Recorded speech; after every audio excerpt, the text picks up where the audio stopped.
Hello, good evening, and welcome to everybody to the MCC UK.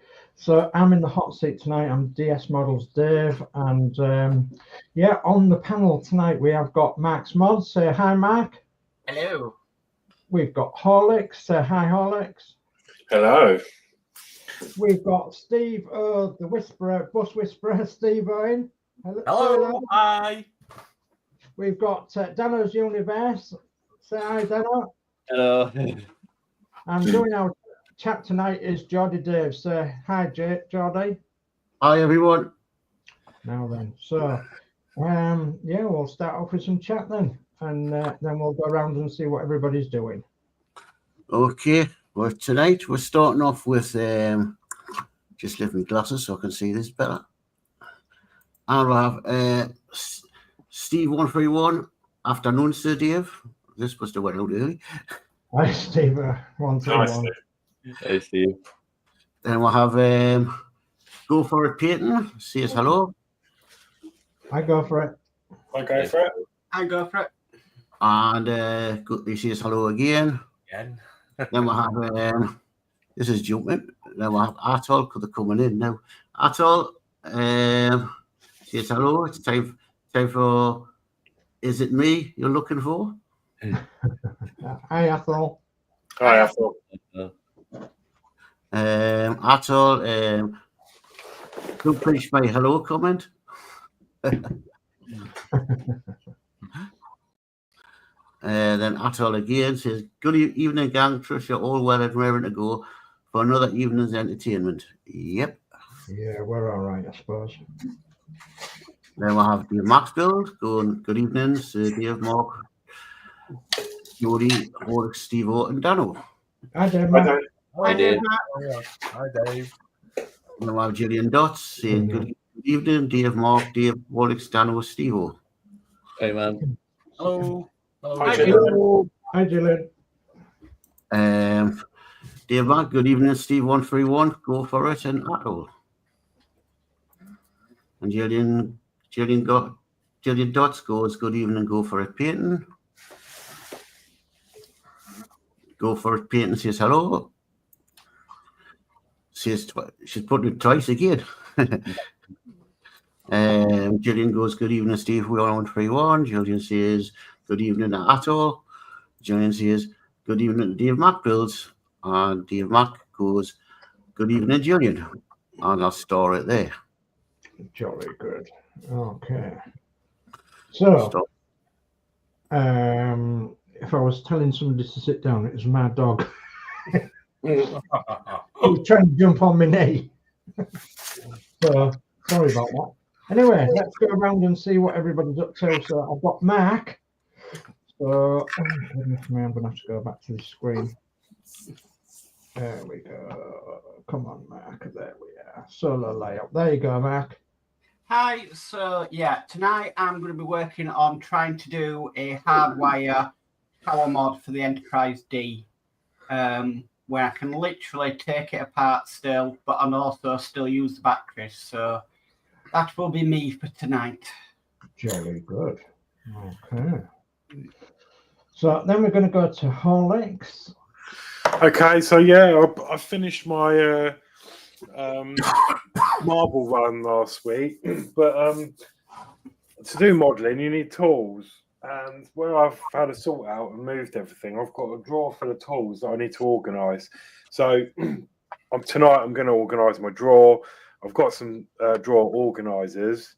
So yeah, I'm just going to be sort of sorting out my tools and putting them nicely in the drawer for when I do something else. Jolly good. Yeah. You're going to sort out your drawers. Yeah. I was saying earlier, like, I messed up slightly because I've got some, these were ideal, but they don't fit in the drawer. Oh. So I'm going to have to use the other ones, but I think we'll be all right. Yeah. Looks a pretty good set, does that, doesn't it? Yeah, it come with, I can't think it was 13 or 14 pieces. So, yeah. Yeah, looks all right. So, right. Okay, so we're going to go now to Geordie Dave. Okay, well, I didn't know what to do tonight, so I decided to get the Messerschmitt out and maybe start getting the cockpit painted and done. Okay. Then, so see, I can get these together, and then I'll have 2 models ready to start painting Yeah. when the weather gets a little bit warmer. Yeah. Hopefully that won't be long now. Hopefully. So I haven't got much to do tonight, as I say. It's just take a few bits off and paint them, and so I'll just keep an eye on the chat. Jolly good, thank you. Right. Okay. So next one then is Danno's Universe. Yes, I'm going to be doing this 3D Titanic. A 3D Titanic. Yeah. Goodness me. Yeah, That's that looks puzzling. Yeah. With all the pieces I think I had. Oh no, it's one of them. Oh my goodness me. Oh, anything to do with jigsaws, I hate them. So, and I've noticed tonight, Dan, are you live from the TARDIS?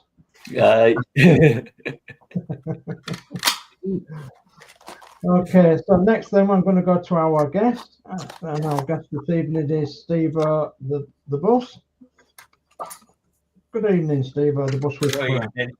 And I've sent a few emails, so you probably might get a little clearer photograph because obviously my camera's not in the into the NAT 2000s with the technology. So I'm doing interiors today. So these are EFEs. These are going to a collector in Oldham. And these vehicles were adapted for the Manchester city centre to the Manchester airport. Hence, inside, all the seats were taken out the lower deck. Oh, that's where your suitcases went. Yeah. So these buses were adapted to do the airport service. They had coaches on before. Yeah. But demand got that much. This is days before trains and Metrolink and stuff like that. So they had to put double deckers on to for the passenger capacity from the city centre to the airport. So these two are going off on Saturday to a collector in Oldham. And that's what I'm doing. He's got a few of my models, and I've got a few emails showing you what I've done before over the week. Jolly good. Plenty to do. Excellent job, Steve, and we'll look forward to the bits in the email as well, the group. So lovely. Okay, I think that only leaves me then. What am I doing? Well, I'm going to be working tonight on, well, if I've got a chance, I'm going to be working on this Seafront Service 1/24 scale. Sunstar Bedford OB coach, and I'm going to put some headlights on it, and I'm going to see if I can find my other side light, because my side light is missing on the other side. I've got the bonnet side and everything, and I've got the headlights, but I need to put the headlights on and the side light on the other side. And if I get that done and painted the green, then I'll be working on the thing that I was working on last week, which is the 1/24 scale London B-type bus, and I'll be carrying on with that. So I'll be doing a bit more on that if I get a chance. So that will be me. Okay, let's okay, well, I'll go through the rest of this chat that's built up before we move on to the Facebook or the emails. Yep. Okay, so we'll have Atul saying evening to Gillian, and we'll have Stephen Haynes Models. Hi, Dave, Mark, Horlixs, Steve, Dan, and Dave. Hi, Stephen. Hi, Stephen. And Stephen goes hi to go for it. Go for it. Peyton says hi, Dave.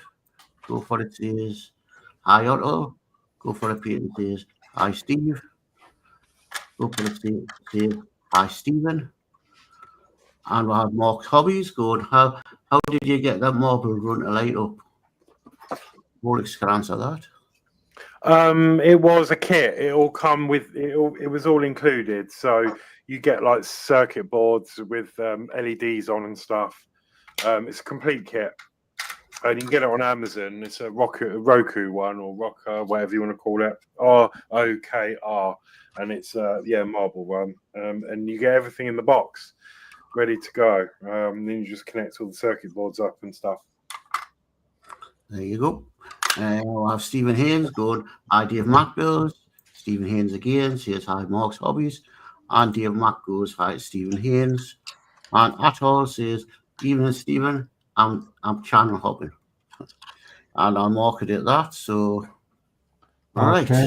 Thank you. Okay. Good evening, Stephen Haynes. Yeah, I didn't acknowledge you. I don't think that I was a bit busy. So yeah, as always, if you've got anything that you want to share with us, we have got a email address, and that is down at the bottom right hand corner of your screen.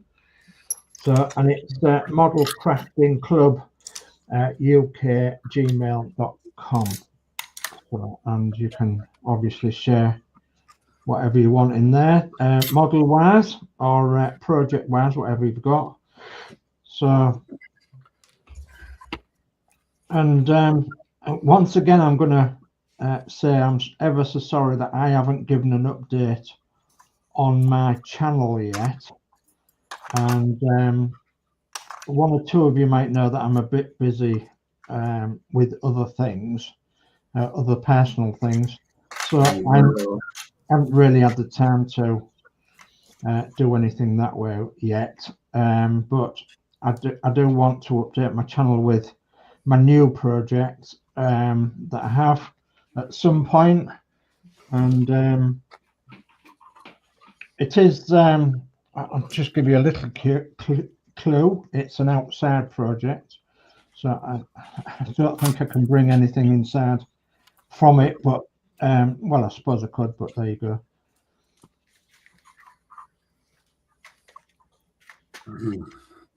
And once my personal things are eased off a little bit, and then I can maybe, you know, work on it a little bit, and I can maybe give you a bit of progress report on it.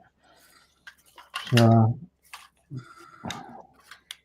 Dave, I just think this stream being live streamed to your channel is enough at the moment. well, yeah, I mean, it's it is actually getting views and everything, which is great. But it's not all on everything that I want to do with my channel, of course. So, oh, of course not. Yeah. But it's from going from not really doing anything because you've been so busy to have at least something going every week. Oh goodness me, yeah, that's It's great because it gets people coming back to your channel, yeah, knowing that, oh, there's the live stream that Dave's doing. You that's know, right, yeah, that's right. At the end of the day, you know, it's good. It'll be good for it. Yeah, definitely, sir.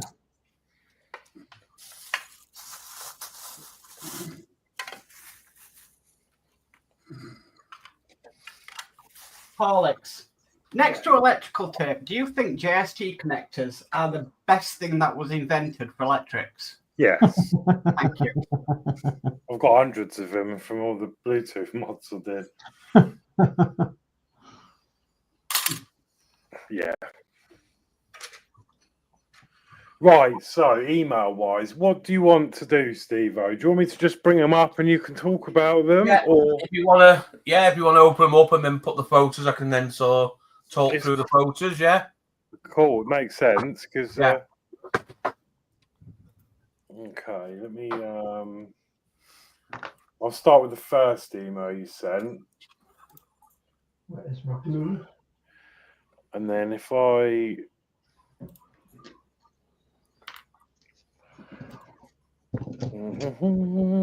try and work out how this is going to work. If I do no, because that'll bring up right. Sorry, just getting used to this. I'm just going to reposition you a minute. And Maybe what you had before, you had all of us in a line on the line in the corner, and then there's just a photo in the middle. I can still see everything. That's it. Yeah, that's better. So okay.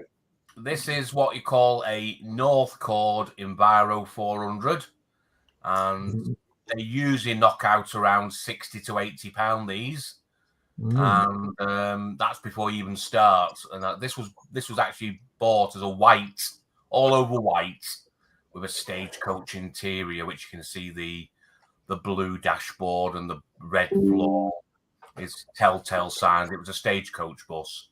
Yeah. So Stagecoach Manchester have got a few heritage vehicles which they were allowed to run up to January the 4th. Now all these have been retired and now running as training buses because the B network doesn't allow any other colours but the famous yellow custard buses in Manchester now. Oh, right. So this has now become a training bus.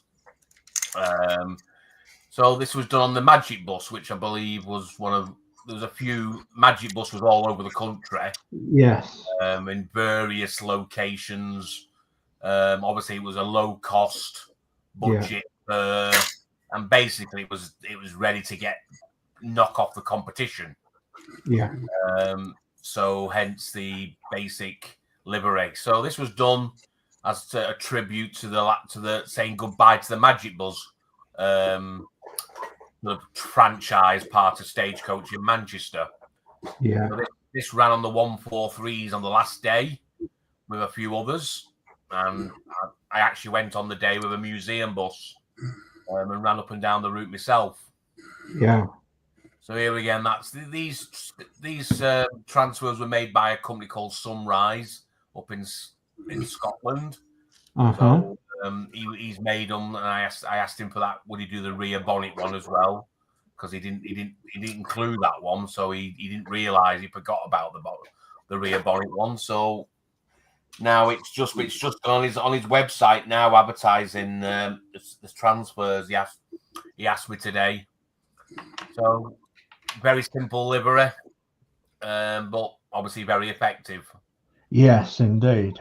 So that's part of my this is one for my collection. This one. Yeah. Yeah, they had them running around years ago. The Magic Bus at Newcastle Stagecoach done them to get other buses off the road. Yeah. So I mean, it's iconic for the good reasons or the wrong reasons. I don't, depends on who you are.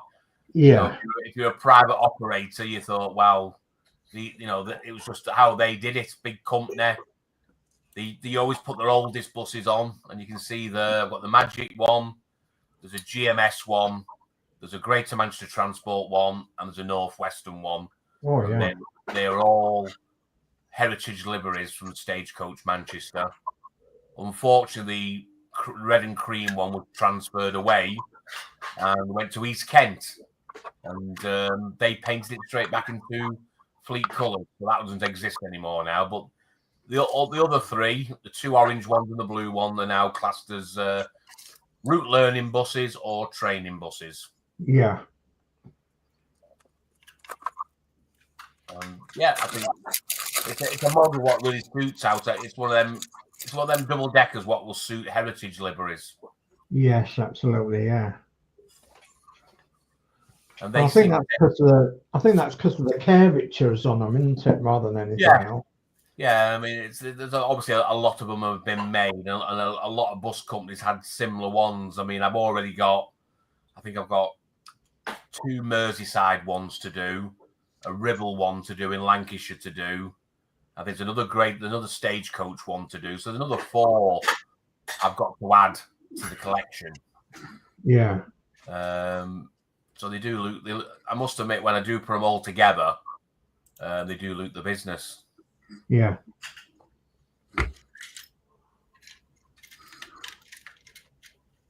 Yeah, absolutely. I've had quite a good feedback on Facebook on the blue one. Yeah. I think one of the Facebook groups just taken the photo as a header. For one of the I think it's the CML Corgi, and one was just asked me could he use the photograph for his header, his monthly header. So Nice. I'm getting noticed. I'm actually going to a show in 22nd of March. Yeah. Alfreton in Derbyshire. Yeah, is it Alfreton in Derbyshire or something? Yeah, in Derbyshire. Yeah. So I've been invited there to show me vehicles there. So very famous person, well, in the bus preservation world, lives in Alfreton. John and Elaine Burton from Burton's Coaches. So very famous in the preservation world. But as you said, if you look at the cost there, I mean, if you think about it, they're £80 a piece. Yeah. Before I even touch them. Yeah. There's your time and effort and materials and yeah. Yeah, the model bus. It's not. You can still get bargains. Oh yeah. It's not a cheap hobby. No. I don't think there is many cheap hobbies around now, though, is there? No. You know, to what they used to be years ago. I mean, the transfers were £5 just for the Magic Bus ones, and then I had to get like the destination ones, the registration numbers. They're from somebody else. So it starts to cut, and then it's like £8 for a tin of blue, but hopefully I'll get another blue bus out of it. So sometimes it works out. Yeah. Okay. And then we'll bring up the second one for you. Quick question for you, Steve. Yeah. Would you do another 112 Route Master, but do it in a different livery, like Dave did? I think I would. Because I've seen other people do the silver ones and stuff like that. I'll probably cheat. In Greater Manchester, we had some red ones with a white stripe round of it, but with loads of logos all over it saying the GM buses Piccadilly line. Yeah. So I think I would cheat and basically have it adjusted but not painted completely. Yes. Because we didn't have any Route Masters round here, in a sense of they all came up here virtually as red ones. Yeah. There was a few. I mean, then probably the odd one came in from other areas, but I think most people in our area wanted it to be red. That was the idea. Yeah. But yeah, I mean, it's one of them. I've gone off all the other Partworks because of how slow and stuff like that. I've been tempted with the Dalek, and I thought, oh, shall I have this one? But I've sort of kept away because of it's the ups and downs of being Partworks. But again, if another bus one came out, it's like Dave says, he wouldn't have another one. But I think if a bus came out, you'd be going, well, I can't turn it down, can I? Exactly. Yeah. Because I know you did. I know you did modify some of your Route Master, but I just think now with what you've learned doing these buses, would you dare to change the Route Master? I mean, I could, yeah. I mean, if someone said there's a Route Master, I want it in this particular colour scheme or something, and I'll go, wow, no one's done that one. Yeah. Because I think, as he said, now I've got used to it. I mean, I've been doing this now 2.5 years. Yeah. I look at my first models. I gave some, I did some of my first models 2.5 years ago, and I'm thinking, wow, I'm going to change sort of thing. And as you said, it's like a story, isn't it? I'm now got to a stage where I'm getting people wanting to do projects with me. I've got people who make transfers going, I'd like my transfers on one of your buses. Yeah. I'm still waiting for the guy to do my destination changer one, which you've already showed in a previous show. And I'll get one with lights working and a destination working. I mean, is where can you go from there, sort of thing? Exactly. Yeah. Well, I mean, Dave, you said it not so long back. You haven't had the same thrill as what you did when you built the Route Master. Oh no, not. I mean, with the Eddie Stobbard, no, it wasn't the same. No. No.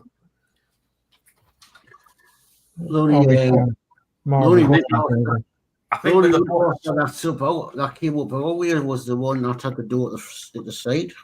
Yeah. Well, I think with the Route Master, it was so revolutionary.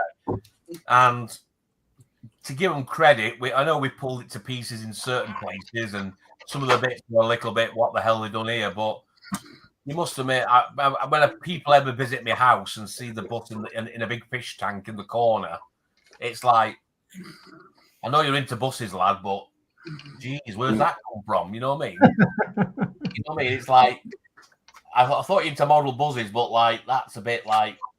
That's massive, yeah. Yeah. And I still got to do that mod on it. I've still got the mod stuff. I just haven't got the time to do it yet. Yeah, I was going to ask that if you had that up and running yet. Well, the thing is, I'm off.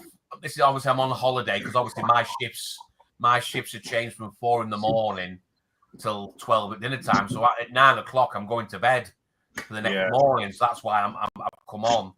Now I've got another week off on the 16th of March.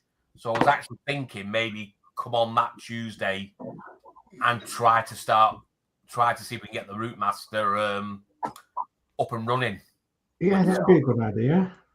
Because then you're here. I mean, I'll get it all prepped, you know, because obviously you got to do stuff and you know like that. But yeah, you'll be here then, won't you? Saying right, where the hell does this wire go, or what does that do?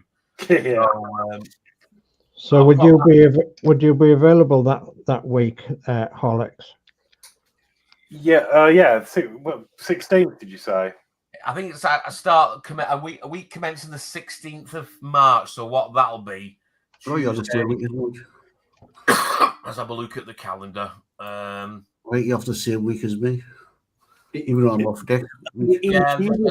Tuesday. So that'll be Tuesday, the 18th of March. Yeah. Yes. Yeah. Danno off.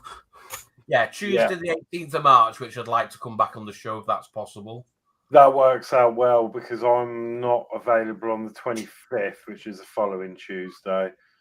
I'm going to Harry Potter World. I think it'll give me an incentive to get it out the box and get it going, sort of thing. If you see what I mean. But yeah, going back to these buses now. This one here is actually a North Chord out the box. They finally made one. I put adverts on it to make it mingling with my fleet. Now I bought that for £53 pre-ordered. Yeah.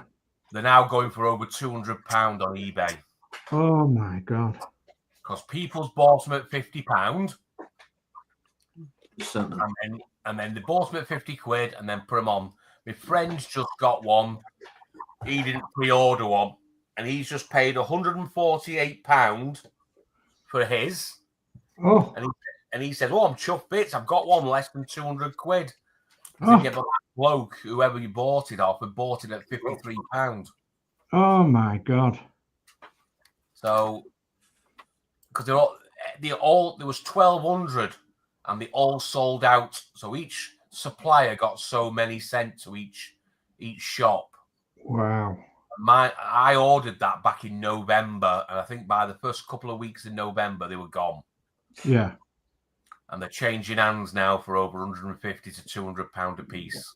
Goodness me. That's how I'd say bad the model collecting hot, because manufacturers are not making enough of them, or they don't want to get stung now by let's the olden days used to do like 5,000 yellow ones. Yeah. And then in the shops for ages. Exactly, yeah. They know what they're doing now. They advertise it, 1,200 pieces. That's it, lads. Take it or leave it. And they all go. But there's still a couple of people who, even if the traders say you can only have 2 maximum, what they do, they get friends and family to order. Buy it. You know, so it's like me saying to you lot now, can you all order 2 for me? I pay you for them. You're happy. They come to your house. Then I pick them all up, and I've only bought them at say £50 a piece, and then I just put them all on eBay for 150 to 200 quid. Happy days. Goodness me, yeah. You know, it's a gamble. It's a gamble because sometimes it might not work, but it's been waited. It's been a model been waited a long time for. Yeah.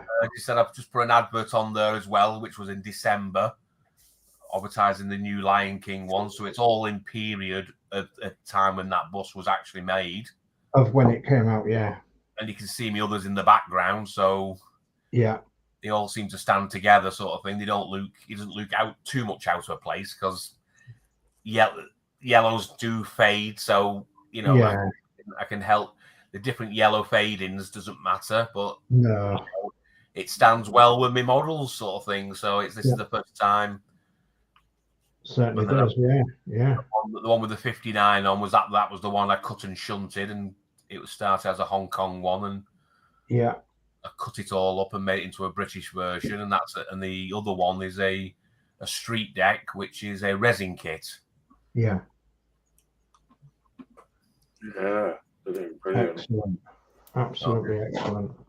So I think I sort of look at them thinking, well, I'm sort of getting to the stage where there's just as good as a factory production one. Do you know, I'm glad you were showing the back. I'm glad you were showing the back of buses, because you never see many pictures of the backs of buses. Yeah, well, as I said, they're all the same, and even with me getting transfers made and kits and stuff like that, I'm sort of so glad that they're all mingling together. You wouldn't know. I know which one is one bought off the production line, but they all look the same. Yeah, looks superb. So that's what I got this week as well. So luckily I pre-ordered mine, so I got mine at the £53 plus postage. That's not so bad then, yeah. And that's what you do. That's what you got to do now. You've got to pre-order them. If you decide a model comes out now, you've got to buy it at today's price. I mean, I'm doing that. I've got about 12 crates of model buses now. Just bought them now. Yeah.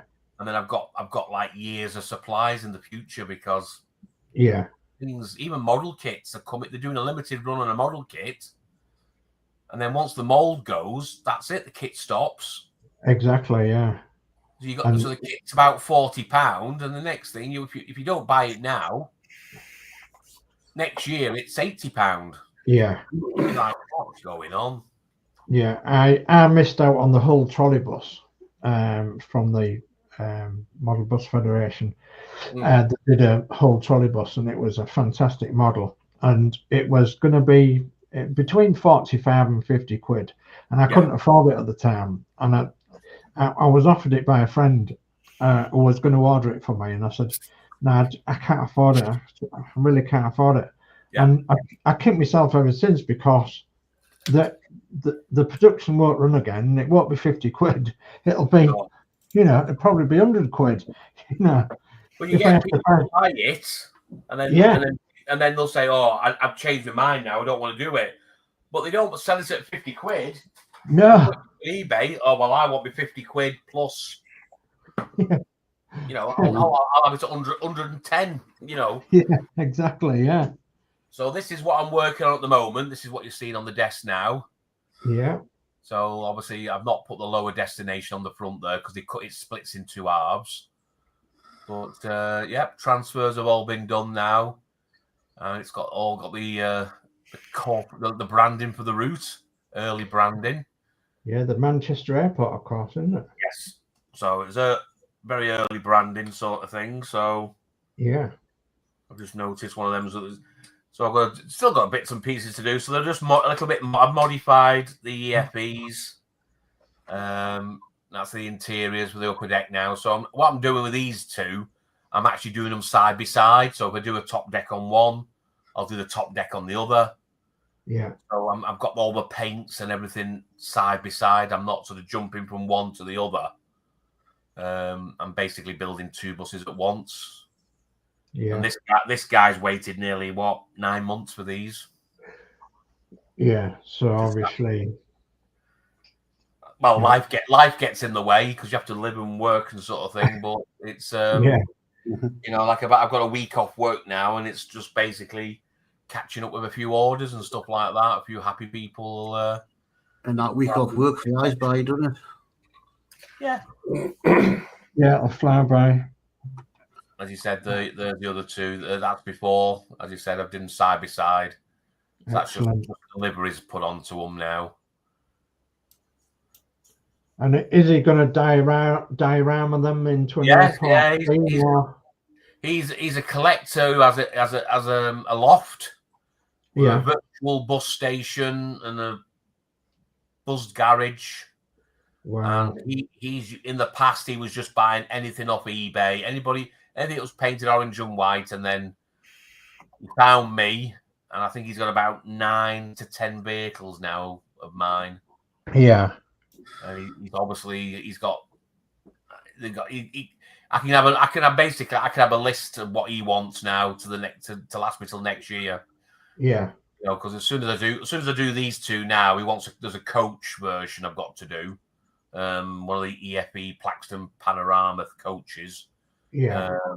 He wants me to do a coach in the same corporate livery, and then we just move on to the next ones. Then Metrobuses, Titans, Yeah. all sorts of stuff. And the trouble is, these castings will eventually run out. Yeah. I mean, this is an EFE GM standard, and you used to be able to pick these up for under a tenner. Yeah. And now the GM ones are going for over £100.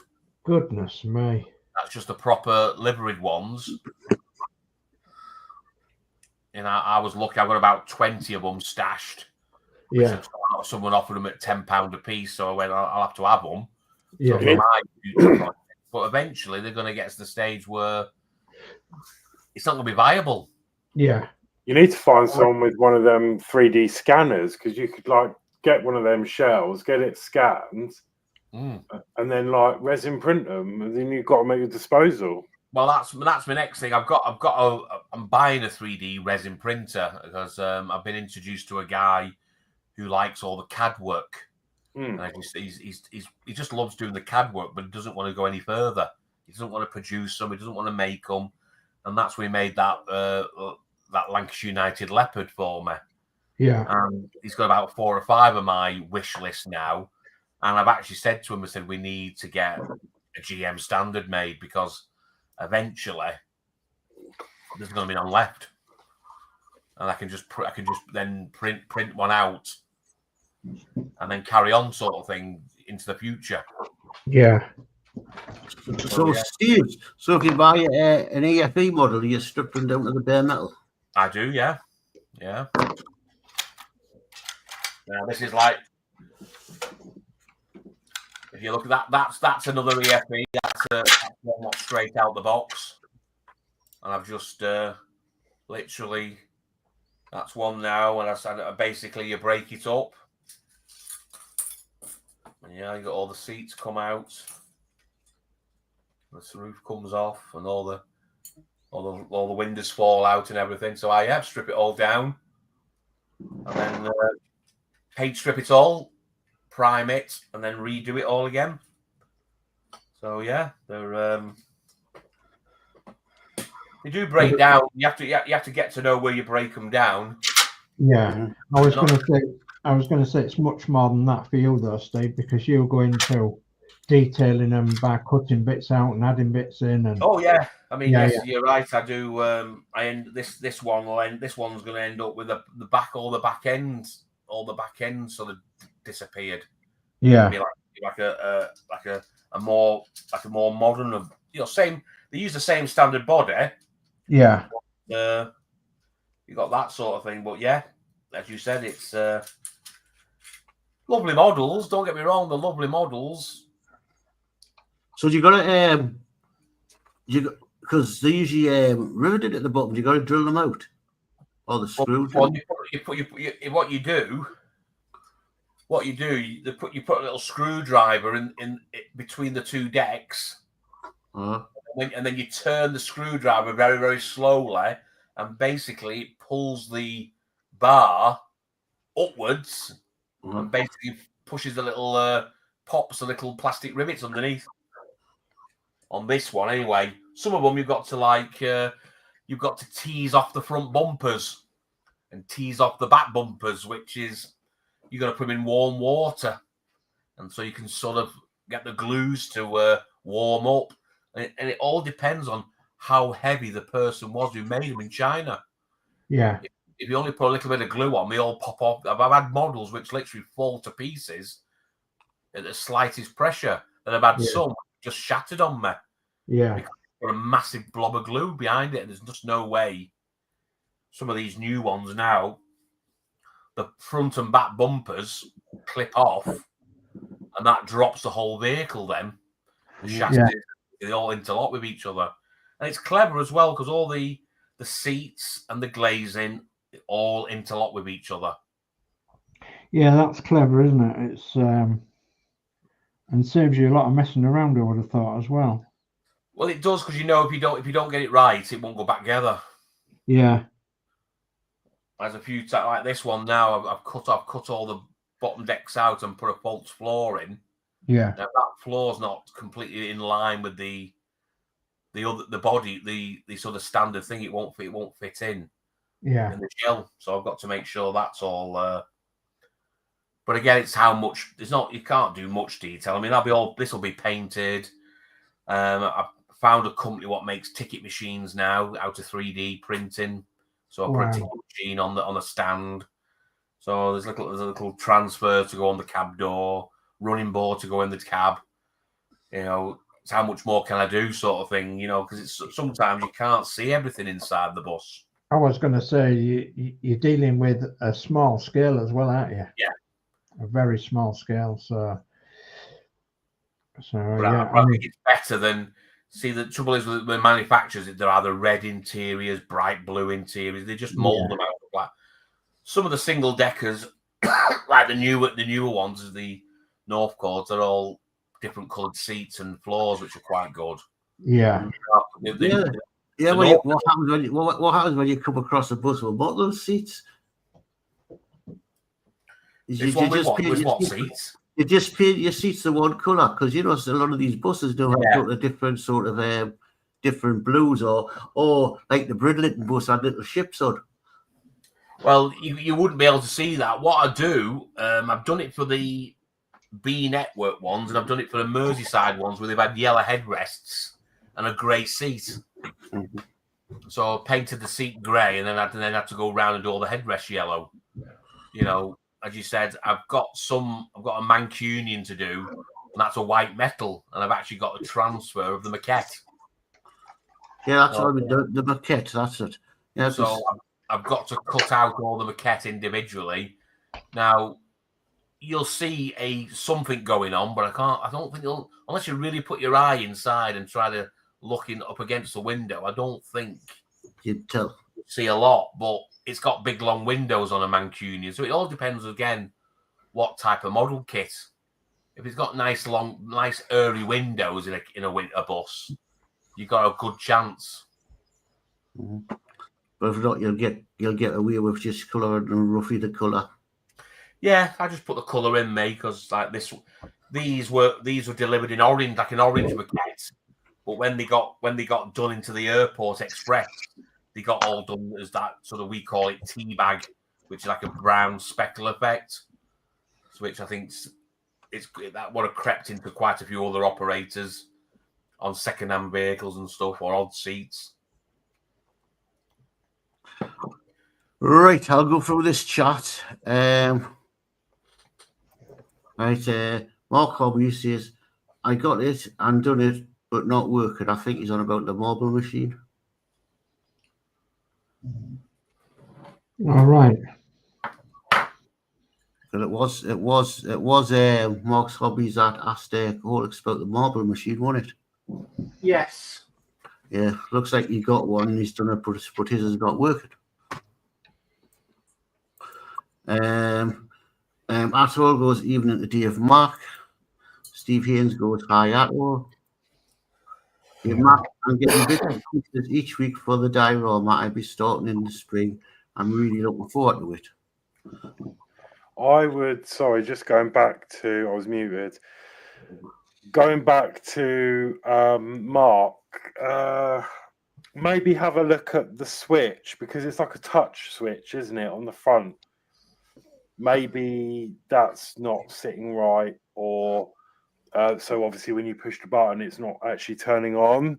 So maybe have another look at the switch and make sure the wires are all right. That's all I can suggest really at the minute. Yeah. Okay. Atul, an outside project day. So Dave is getting ready to do the garden deep beds. No. I think he's on about Dave Mack. Was that for you before when you were talking about your project? You could Yeah, bring it up. probably, yeah. Yeah, but I've got outside projects to do now soon.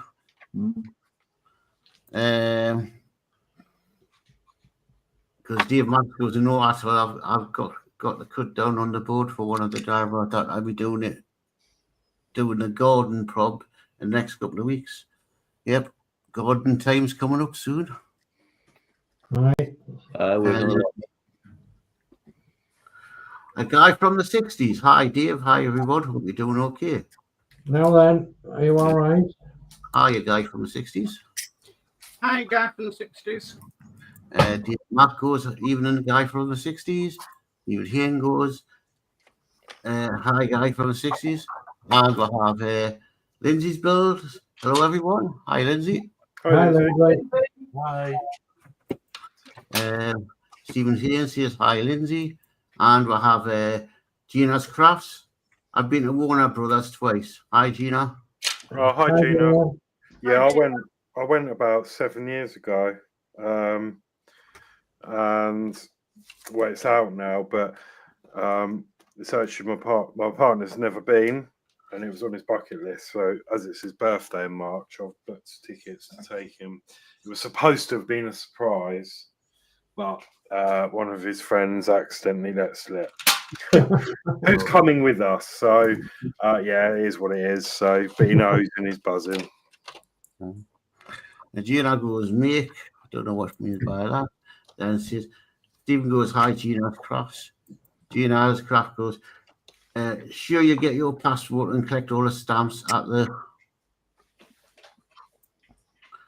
Gina says, stamping station, have a nice time. Oh, is that a new thing? Must be. And Gina says, hi to Stephen X. Dave Max says, hi, Gina. Dave Max says, hi, Lindsey. Gina says, hi, Dave Mac. And Gina says, hi to Lindsey. And we'll have Kickback Carnage. Drive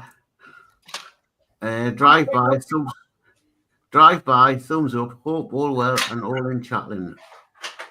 Hi, Kickbash. Hi, Kickbash. Dave Max says, evening, Kickbash. Atul go, that's nice, Gina and Kickbash. And we'll have Ian Campbell in going, greetings. Hi, Ian. Hi, Ian. Atul goes, evening, Lord Dobby. Lord Dobby. And Mark's hobby says, hi, Stephen.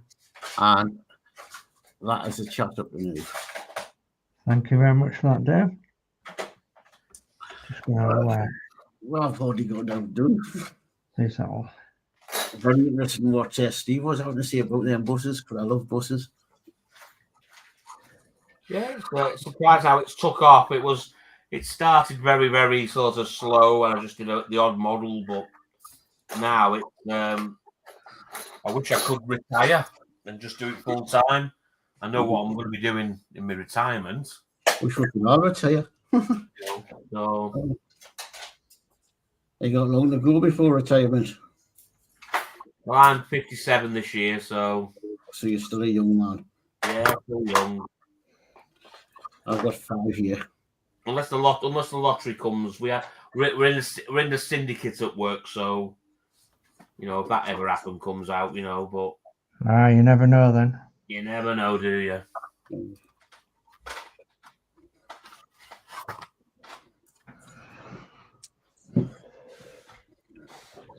I've got 5 here and I want to get my allotment all sorted out and ready. So somewhere I can escape to away from Gillian.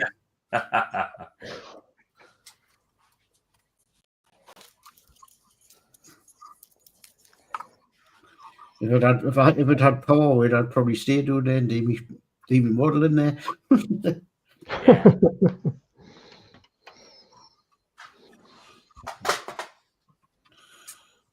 Go on, set your blighter. So when this headlight sets, I'm going to do a little comparison because there'll be quite a few folks out there that won't know what a 176 scale, 172 scale model is of a bus. I'm just going to do a little comparison here. I've got a 176, 172 scale, 176 I think it is, isn't it? Is an EFE Bedford OB, which is exactly the same type that I'm working on, but this one's 1/24 scale. So I'll do a little comparison when we, if I can get my headlight to set. So, Well, Dave Mack was on about dioramas. yeah, That's something I'm looking to look at getting into. Actually, this aircraft I'm building now, I want to turn it into a diorama of a crash pressure summit. yeah. So I'm hoping to get the bits and pieces, some foam board or something, so I can start building the sort of the ground stuff. I've actually got some foam board, but it's getting it to you, Dave. I've got loads in the loft actually that I could probably get rid of, but do to get rid of. I'll have to try and get up to yours, Dave. Down. Down to yours. Yes, it's down south and up north. Yeah, you're south of me, aren't you? I have to see if we put a train down to yours one day. I mean, it's only light to post. I mean, yeah, I could post it, no problem. But you know, it's only light, so I would imagine that it wouldn't cost a lot to post. Because what I'm looking at is, as I say, I'm looking at doing this. Looking at doing this measurement, so it's crashed into a field. Yeah. I found on eBay a resin kit of Bedford, the Second World War Bedford wagon, which can be converted into an ambulance. It just needs a Red Cross sticker stuck on. Yeah. And I found a little kit of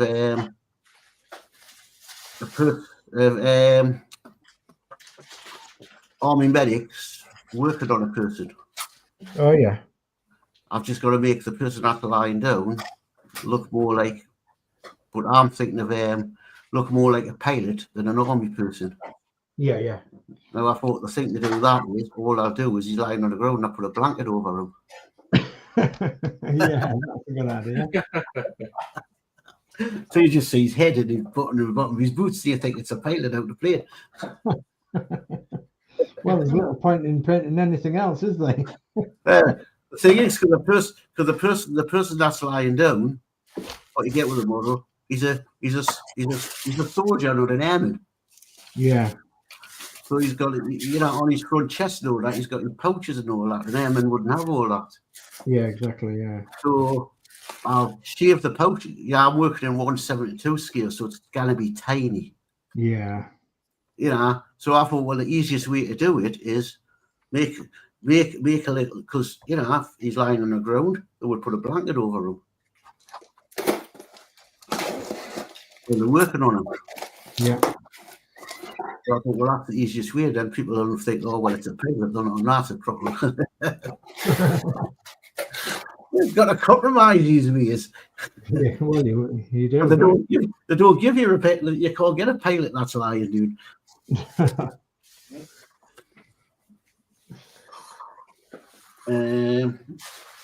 But I did find on eBay a load of Red Cross stickers in different sizes from 172 all the way up. Yeah. Decals, so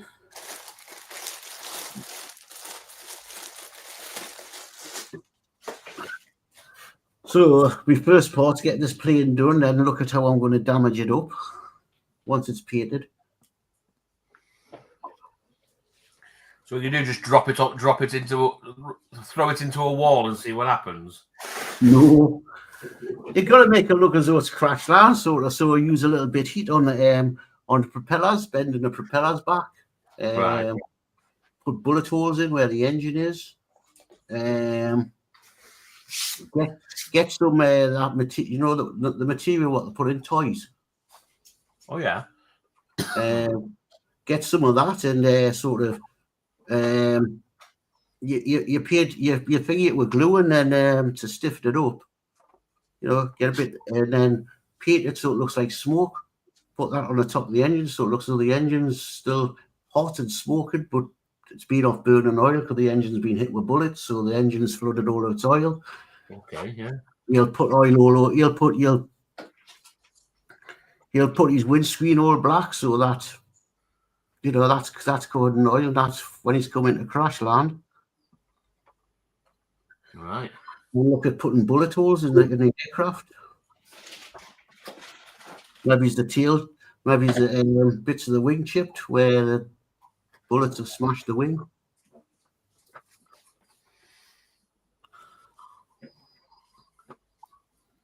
You could have a little Danno running away because he set it on fire by accident. Yeah.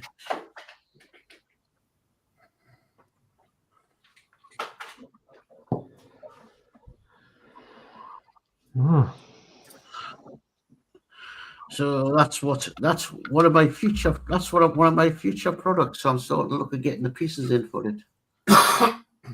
I've never built a diorama before, so it's going to be. If I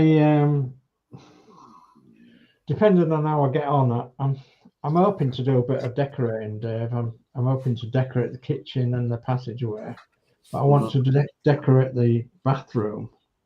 And if I get to decorate the bathroom upstairs, then I'll go into the loft and get a couple of these pieces out to show you. You know, this foam that I've got.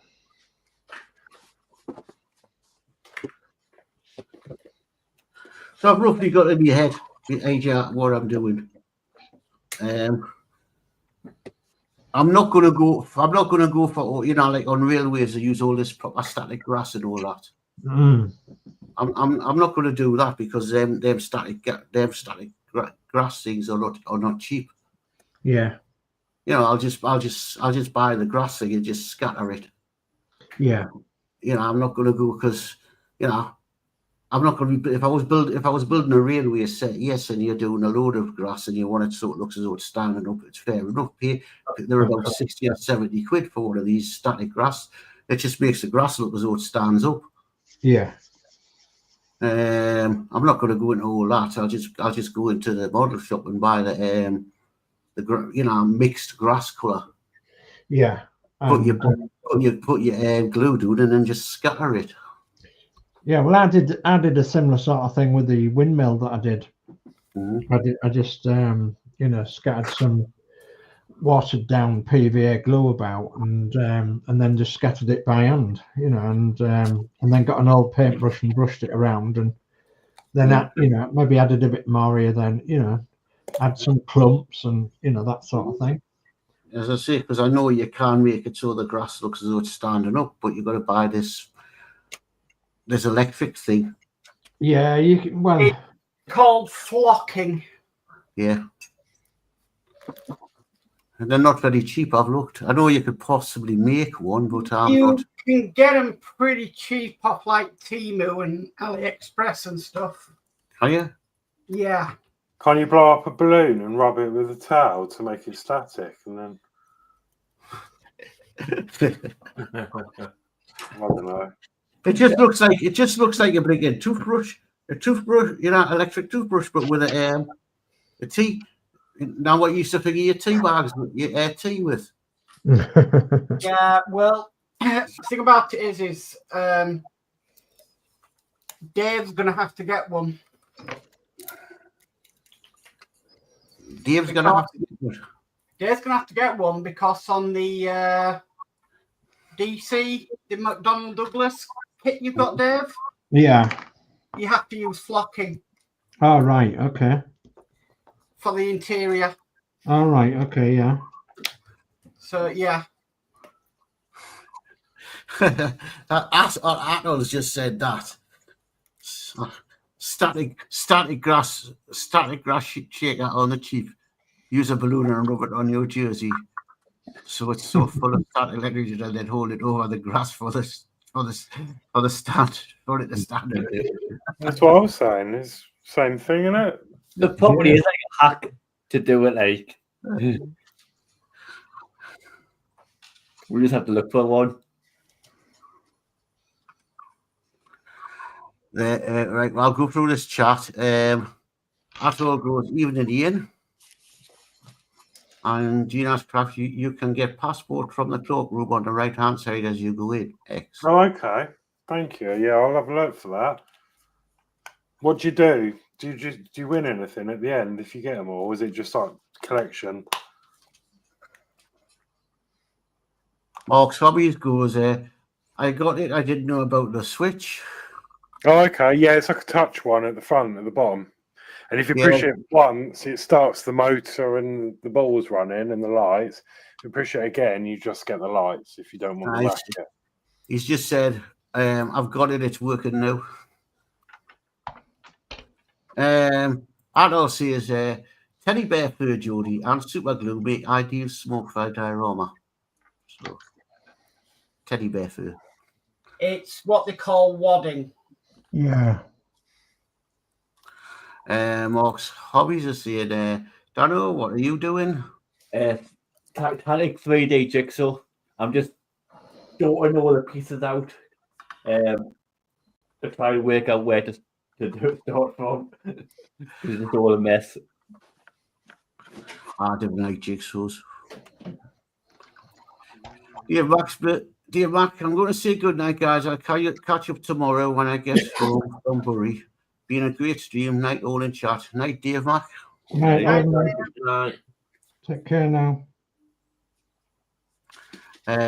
Gina says it's just a bit of fun. You missed one out. I didn't have read that before. It's about the static grass. All right.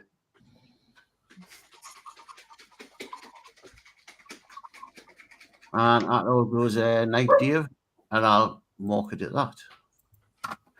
Right, I'm going to go clean these brushes. So if the chat shoots up, somebody pick it up. I'll be about 2 minutes. I'm going to clean these brushes. Okay.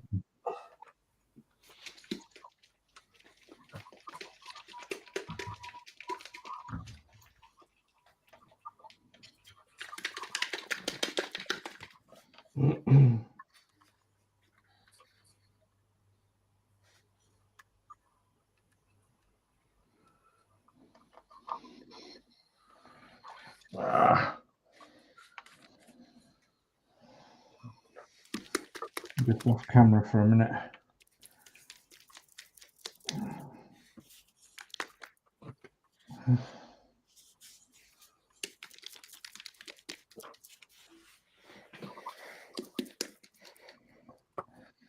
Trying to be a bit gentle.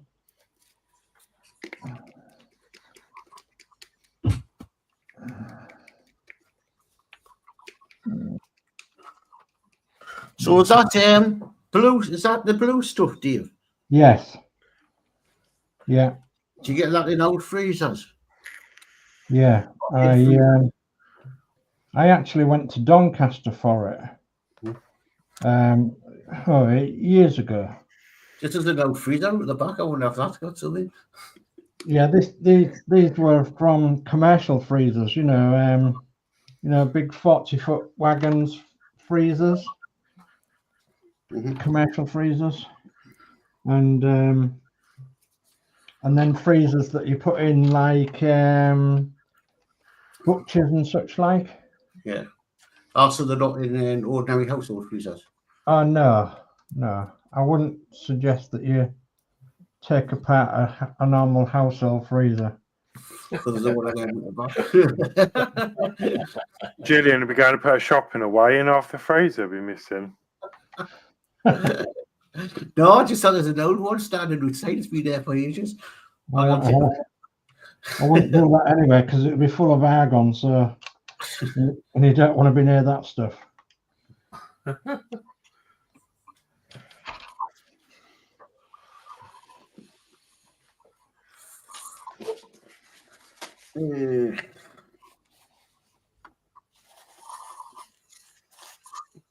I'll have another Nissan going out tomorrow night, so made a bit of a cock up on it. Too much out of the camera. My fault. Stop moving the cross enough. Now, when you get into building and you just don't look at the monitor, and you've realised once you've done everything and you start putting it together, oh shit, I've been off the camera too long. Yeah. See, that's where I'm a little bit different. I'm forever checking if I'm on camera or not. I start off, I'm on camera, but I drift off. My shaky hands. You have what you got in your VR? A motion sensor where you're off camera. Seen the wiring on that, man. Seen the wiring on that. That's just one side panel of the car. Wow. Yeah. The other one's in. Then that's the roof. For the ceiling. So what work? So it all lights up and sounds and all that stuff. Oh, hi. Lights and sound, Danno, it's on literally, yeah. Honest, the amount of wiring that's going into this. Horlixs, you would love this Nissan. Yeah. The amount of wiring, I'm telling you. Let's see if I get the box.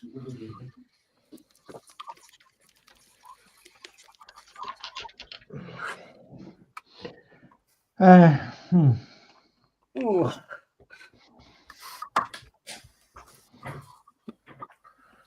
Into there. I don't know if you can see in that box.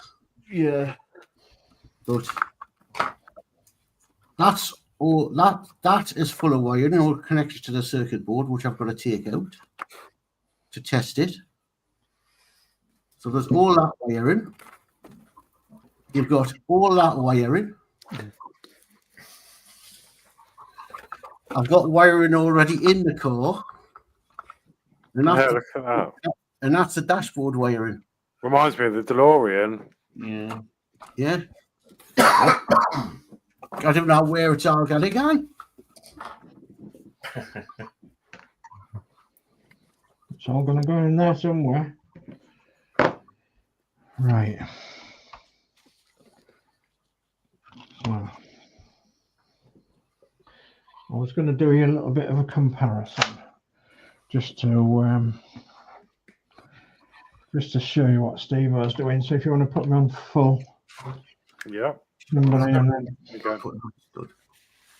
Okay, so this is what they call 1/24th scale. So it's 1/24th of the real thing. So 1/24th to the inch. So for every 1 inch of the model, it's 24 inch on the real thing. So this is a standard Bedford OB coach. It's just that I've cut the sides out to make it seafront service, and that is in old money. That's in inches. That is 12 inches long. So that's 1 foot long. 30 centimeters, is it? In new money. So, and then this is the scale that Steve is working in. This is 176. It's a EFE model of the same bus, and I can take my ruler now and measure it, and it's actually 4 inches long. So, and in old money, that's like 10 centimeters. So So there's your difference. So when Steve was on about his working with the seats and everything else, I mean, you can probably see my finger on the windows there. It's very, very small, very tiny, what he's actually working with, which is absolutely brilliant. So you get away with not having to do the motif. So, well, the seats in this, on the real bus, they were green mottled with like cream speckles, and what they've gone for is the main colour. You can't see it on my camera, I don't think, but it's actually green. So they've just made it a green colour inside of the seats to, I mean, obviously they can't put the white speckles in and everything that was on the seats because it's just too much detail and it's just too small. So, but yeah, and you can get smaller ones than this. You can get obviously N scale, Z scale. Yeah, there's all sorts of scales like that that are smaller. And as far as I know, you can't get any bigger than 1/24th.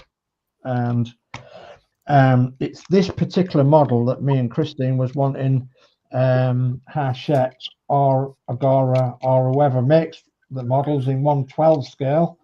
If they made that in 1/12 scale to go with the Routemeister, well, wow, that would be brilliant. But I don't think they're ever going to do it. So, but yeah, that's. I mean, obviously, you can see the details on the seats in there and everything, and the engine and everything else. So, with it being a bigger scale, but the smaller scale is the one that Steve was working with. And so this is why we have a lot of respect for people who work in these scales, because they're just so small. Yeah, still is how I work in 172 scale, which is small. Yeah, I think it's the smallest scale for your models. Plastic models. Because 172 smaller than 148. 172 is smaller than 148, yeah. Because I think, yeah, because you go 172, 135, 148, or you can get 132 scale and up.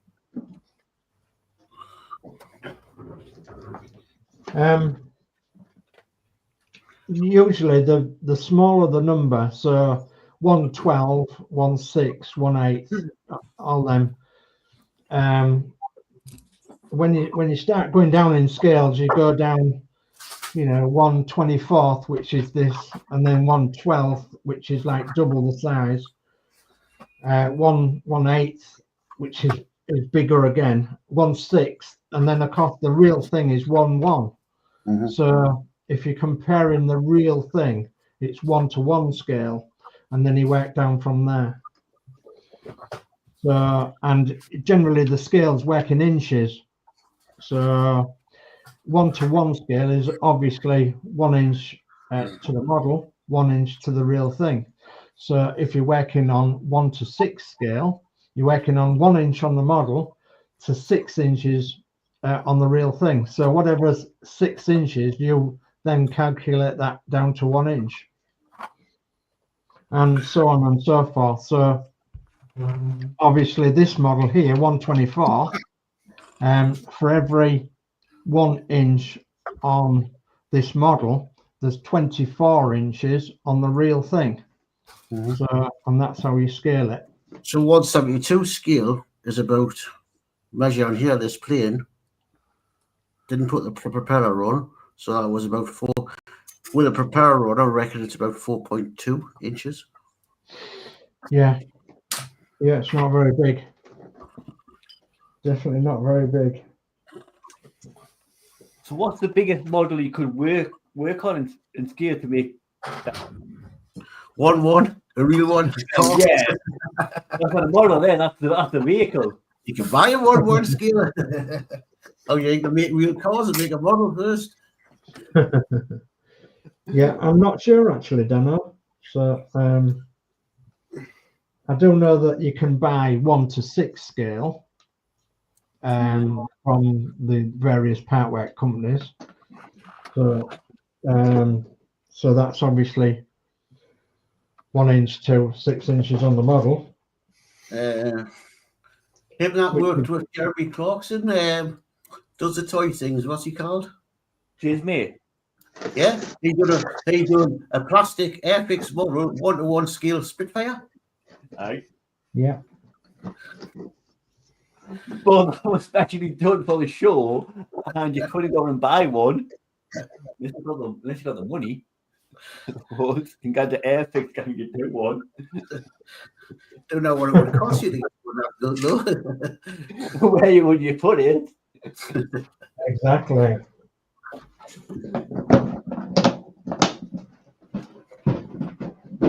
I mean,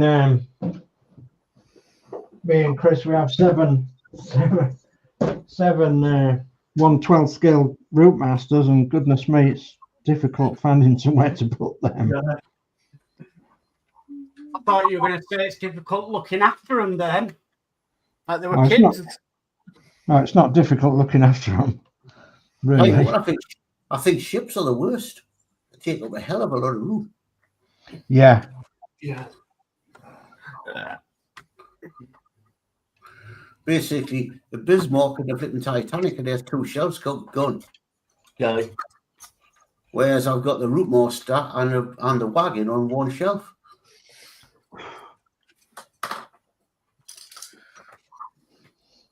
Well, like you see, when you're looking after them, it's keeping them dust free.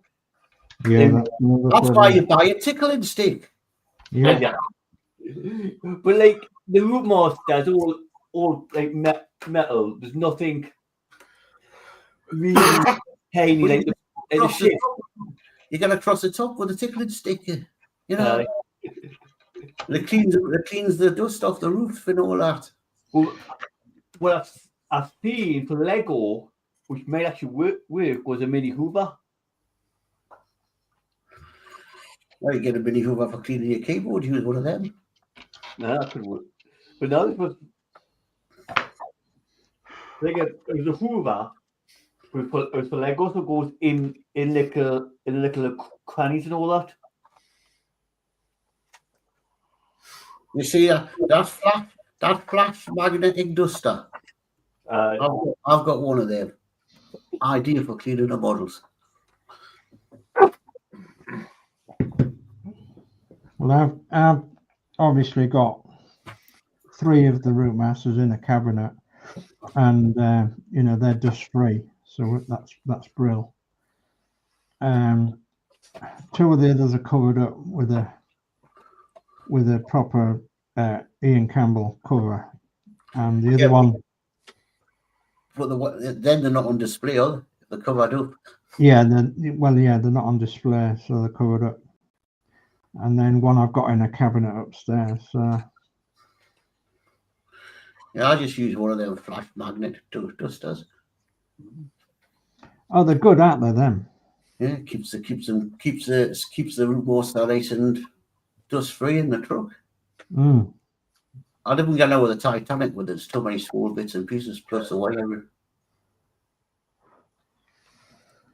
The Titanic is going to go in a cabinet though. Yeah, that's. I think that's one of the worst models that I'm looking forward to doing. Really, is the Titanic.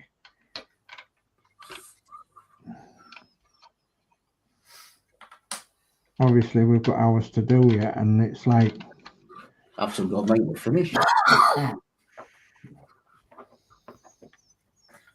I'm not looking forward to it actually, especially with my shaky hands at the moment. I'm not looking forward to doing the rigging.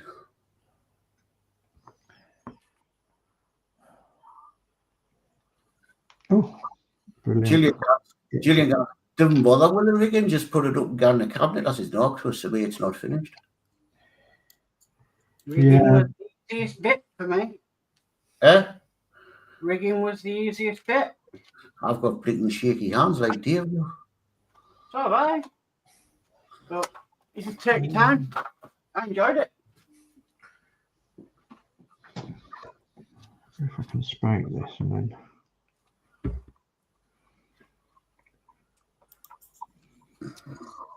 I don't think I can.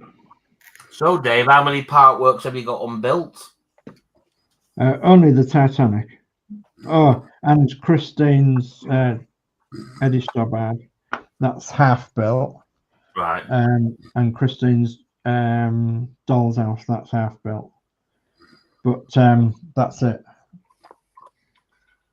Big things, though, aren't they? As you said, the. Oh, you had a DC-10? Oh yeah, I've got DC-10. Yeah. They'll keep forgetting about that. I think it's because it's a lot smaller model than anything else, like, you know. So Chris brought me it for Christmas one year, the DC-10. Yeah. From Model Space, and I've got the front nose cone built, and the problem with it is the instructions. There's no paper instructions, you know. I like paper instructions.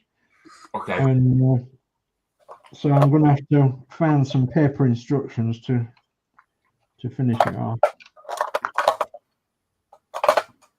Just print them instructions I gave you the website for, Dave. Yeah, there's that, which does have them on. I will definitely be having another look there, because that's going to be the best site I've seen so far. Mm.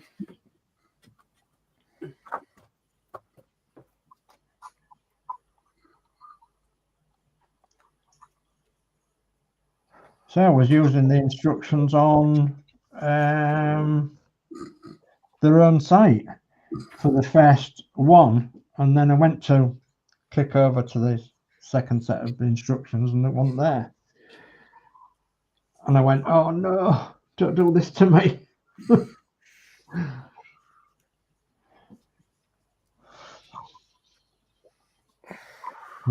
I don't want to fluff the build, if you like. I want to get it done.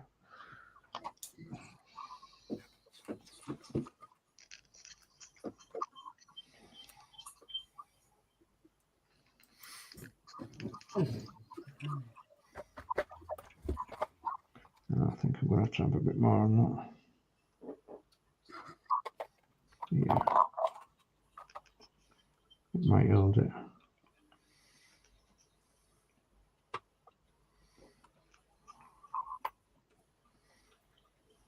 I'll come and see what we're all up to in a minute. I'll just see if I can get this on.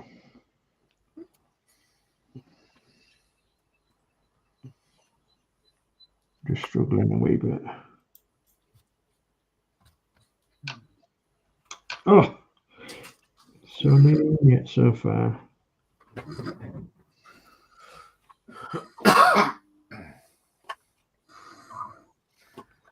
I don't think a diamond painting pen will do it either.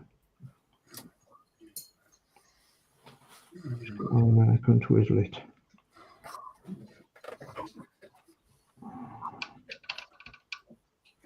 Oh.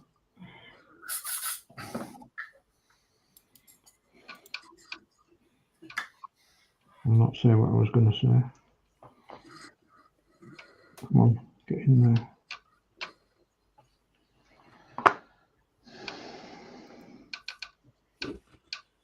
Well, it's gone in. Nearly.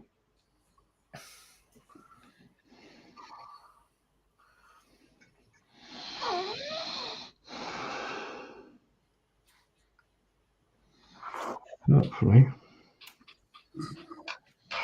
That'll do the job. Right, what time are we? Oh, nearly 9:30. So yeah, we'll go around and have a look and see what everybody's doing. I'll come over to me first if I can get me. Where's my mouse? There it is. Come on, mousey mouse.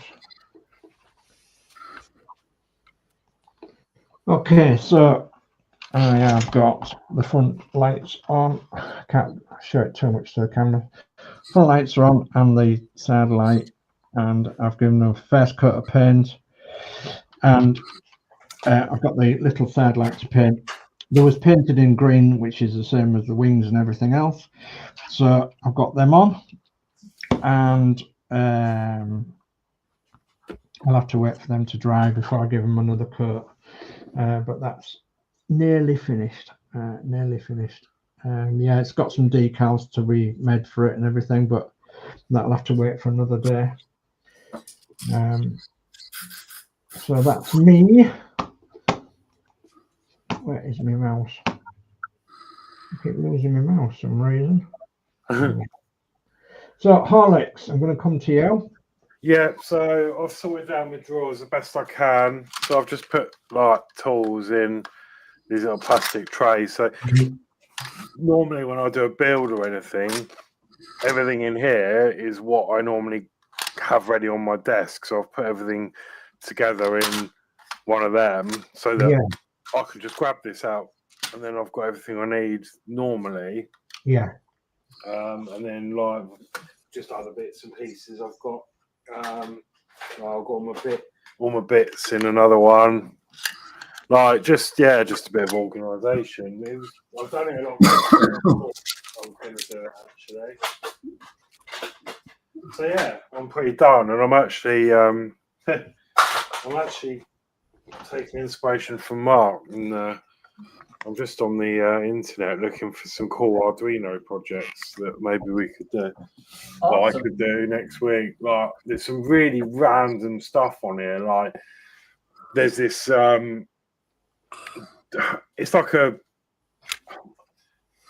It's basically like a control panel. So like, I don't know how it works. Didn't look into it, but you access I think it's like a lock or a door lock or something. It's a security system.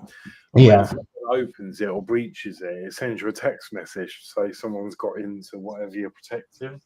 Oh right. Just random stuff. Like it's just come such a long way. Sounds fun. So yeah, I'm just looking at seeing what electrical projects there are that I could maybe knock together. Yeah, jolly good. Okay, so we'll move along then. So next one's Mac. Yeah, so I made a wiring loom on this, put it into the circuit board. So now I can actually power it which is battery powers. But if this was, say, an external power supply, which it's going to be, I can also power it that way as well. Yeah. So this will go to another circuit board that will have a mains power into it. Yeah. Yeah, it's just a case of trying to, I want it to still run on batteries, say if I take it anywhere or show it anywhere. Yeah. But then if it's in a permanent home, then I can do mains power with it. So yeah, it's all working out. It's all more or less plug and play. Jolly good. And I cannot say that at that angle, it looks like you've pinched Julie's iron. Yeah. I wouldn't say that to Julie though. She'll, don't turn an iron. But yeah, it's all working. I'm really chuffed with it. Okay, jolly good. Right. Okay, so Geordie Dave.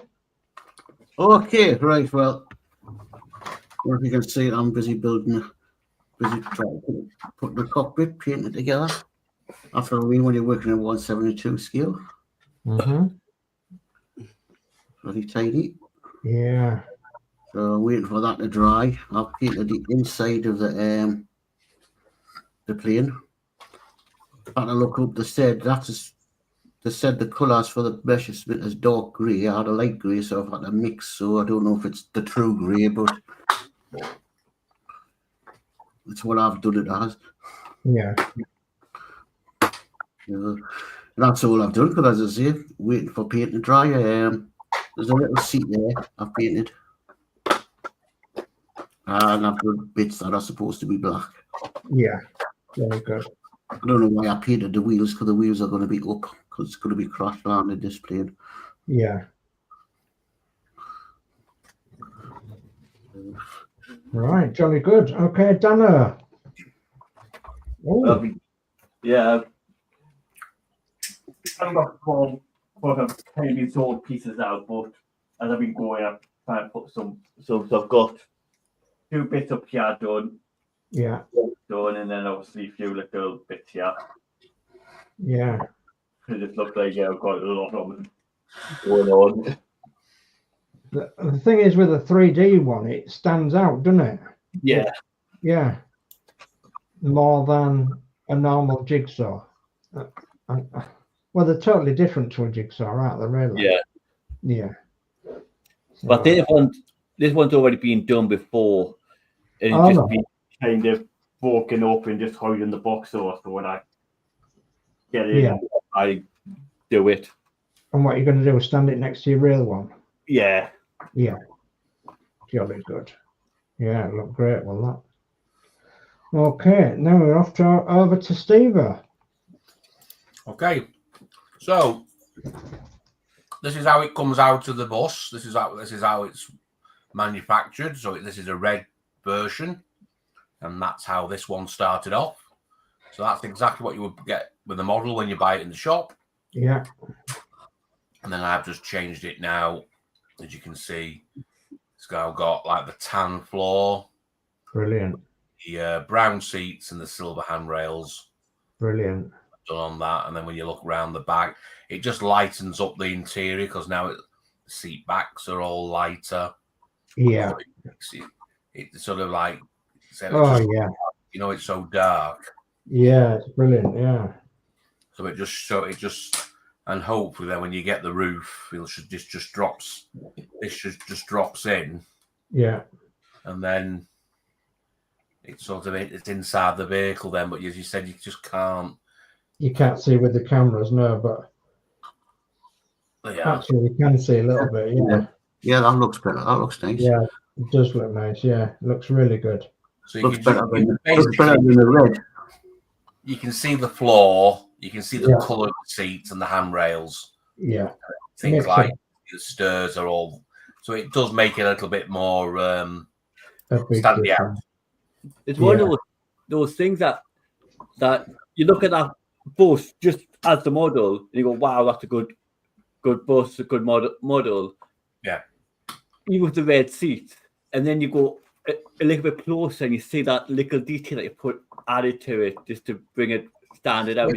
Yeah, you do. I mean, you can see on the back there, the back window. That's that bar. I put that bar in. That's a handrail. It's connected to I've painted the handle red. And when you move that handle inside, there's a mechanism to release the lock on the other side of the door here. Yeah. I put that bar in there to make it so because it was just a plain window. So that's I try to do. It's like with the big Route Master. I try to do big swaps. Yeah. You know, this one's got roof lights in, which are not on the model, but they are. You know, so there's lots of little things. This one there, I've actually put an extra flap for the windscreen washer buckle. Yeah. And on the model, for some reason, there's always a little hole to put your foot in, which the GM standards never had, but for some reason EFE did it. I got rid of it. Yeah. You know, so there's all little things you can actually do. But as you can see there, when the light hits it, you can tell now there's an interior difference. So it doesn't look. So some model makers don't do it. Some people just do the outsides and give the insides back and don't bother. But I just seems you might as well. You've got it to pieces. You might as well do the job. Yeah, you're right there. Some people actually just paint them without even stripping them down. Yeah. Well, as you said, there's that's it with them on. You can already tell there's colours, there's silver. Yeah. And if I went like that and said, well, just put it back. It makes it just no boring, detail doesn't there. it? You can see like a red bit, but there's not actual not the detail that you put into it, no. You know what I mean? So then that goes into there. Now it just shows everything up. So that's another little job I do. Far better. But you've got to make sure you've got to have a set of these though. Yeah. Hey. Yeah. Especially after you get past a certain age, yeah. Yeah, I've got mine on my head. But yeah, these are like a bit more. Probably another day's work, and then these will be all ready to go to the new customer. Jolly good. Okay, well, I'll put it back to us all, and I don't know whether there's any more chat. Is there, Geordie?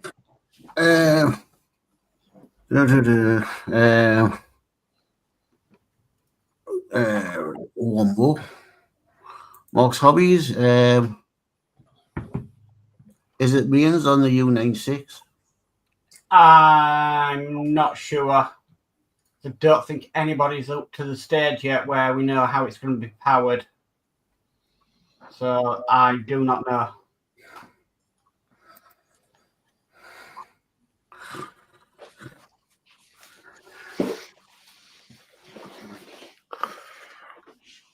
Yeah, it's like you were talking on the show the other day, Mark, about the remote controls. Those seem similar. That's the one that they don't work on each. I was thinking that it's the one that they don't all work on each one. Very true. They are very similar. So what you might be able to do is your son will come along and say, "Oh, right, I'll turn on the skyline," and then end up turning on a Batmobile instead. Aye.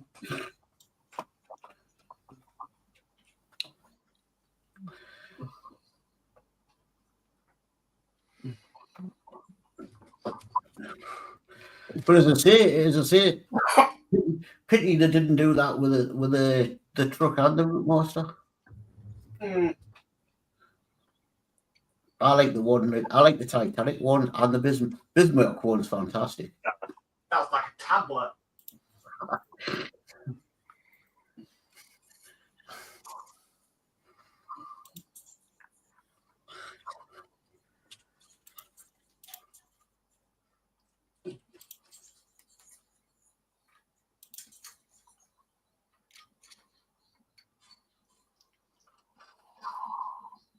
Yeah, but you look at the Spitfire one. That's pretty bulky and all. Yeah.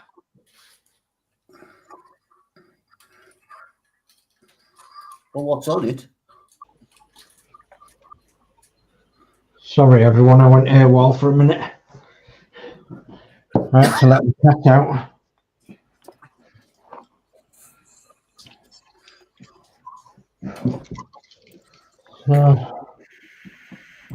Yeah, there's some action in our nearest biggest town there is tonight. So Yes, according to the Chronicle, something's went on doing that. Vickers Armstrong on Scotsford Road. There's been protesters and they've been spraying orange paint about. Oh, there's a bomb scare in Hull. Well, we've got a massive major road that's closed. That closed before Christmas, and it's still remain closed. It's the main one that goes down to the Tyne Bridge from Gateshead. Oh yeah. Yeah, it's been closed since before Christmas. Good God. Then we have to pull it down, and there isn't the money. It's the same as the busy doing the Tyne Bridge, and they need another 6 million to finish it. I don't know whether they're going to get it. And now they found the Red Youth Bridge. It's got cracking problems. Oh no.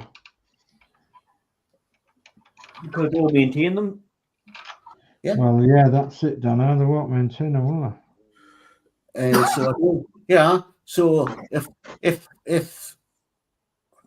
because at the moment the only vehicles that can go over the high level bridge are because the trains go on the top of buses, which you think it would just make it cars because buses are heavier than cars, but it's buses only. Cars can't go across.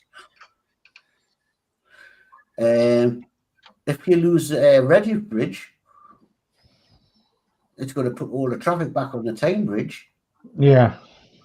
And at the moment, the Tyne Bridge's port's closed down because they're busy refurbishing it. Yeah.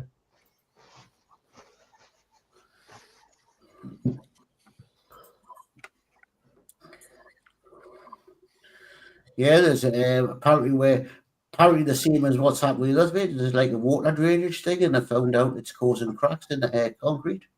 Oh.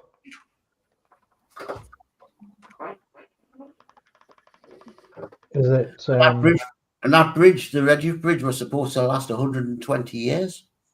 Dear. It hasn't been up that long, because I remember the old bridge. I think it's only been up about 30 or 40 years. Well, I'll have to watch that and catch up. So I would have to go further along the river where the main A1 bridge goes over, the Western Bypass Bridge, to find that one's got breaking, because that's a concrete bridge, you know. Well, as Danno says, they don't maintain the bridges now like they used to do they? But it seems to be these concrete bridges I'm having trouble with. Yeah, And what we call the type of concrete. Yeah, racking concrete or something. I don't know. racking, yeah, where the concrete's falling a bit. Something like that. Yeah. It's school racking. And the big metro concrete one, that's super glued together. Super glued. Yeah, super glued together. Special super glue to fit the thick building when I put a special super glue to put the parts together. Right. So if that starts going, the metals will fall off the bridge. Dear, oh dear. So how many other concrete bridges around the country are going to be in a bad state that they're going to be closed down? Yeah, that's. We've just had one near us on the M62. It's been half shut off for a year or more. Anyway, they've done it, but I don't know how long it'll last. But this one at Gateshead, it's a main road coming into the joins out. You go down it off the straight onto the Tyne Bridge. Yeah. If you're coming into Newcastle, one time they didn't build the Western Bypass. That was the road into. That was the old A1. Oh yeah.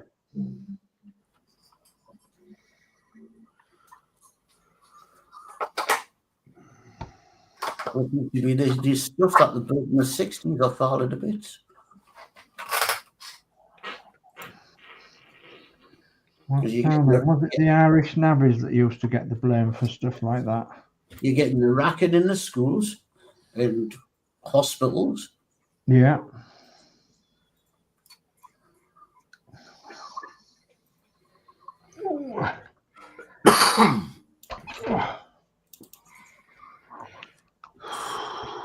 They didn't build buildings the way they used to do. No, you're right there. Yeah, you look at a fleet of old pre-war terrace houses, strung us out. And look at the prefabs they built. Yeah, they only I was supposed to last a couple of years. They came down in the 80s, didn't they? Like 40-year-old or something. Yeah, there's still some of them knocking about. There is, yeah. Walk used to live in one. Used to. Yeah. Well, we're in they call it the old area house, you know, the slab-sided house that was bricked up a few years back. Well, quite a few years back now. So, but yeah, this was an old area house, concrete slab-sided. And ours were also full of asbestos. Oh God, yeah.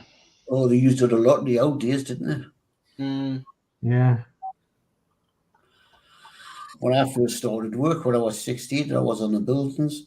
I was cutting asbestos tiles with no gear on. So I'm surprised I haven't got it. Yeah, I was messing about helping a coach mechanic,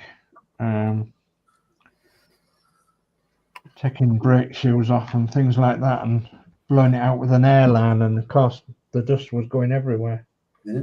Yeah, well, just imagine hitting times with a still saw, Yeah, and you've got no mask out like that. I've done that as well, Dave. Aye. So I'm surprised. Surprised I haven't got asbestosis. Yeah.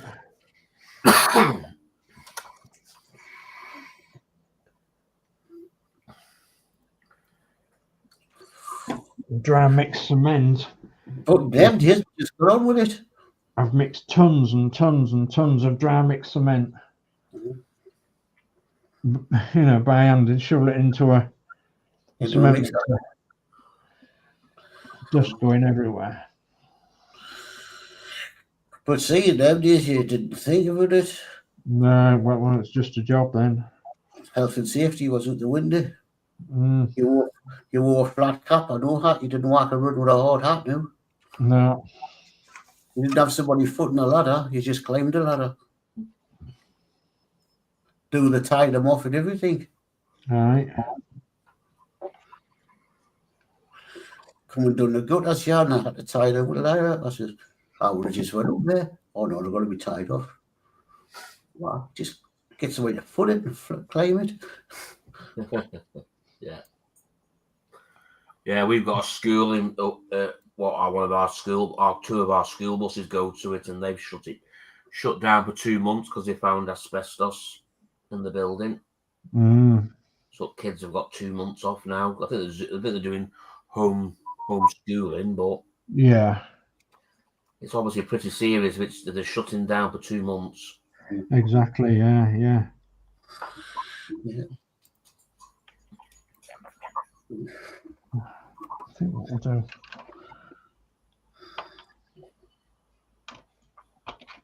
It's not perfect, but it'll do. It'll do. Got the indicators to put in, mirrors.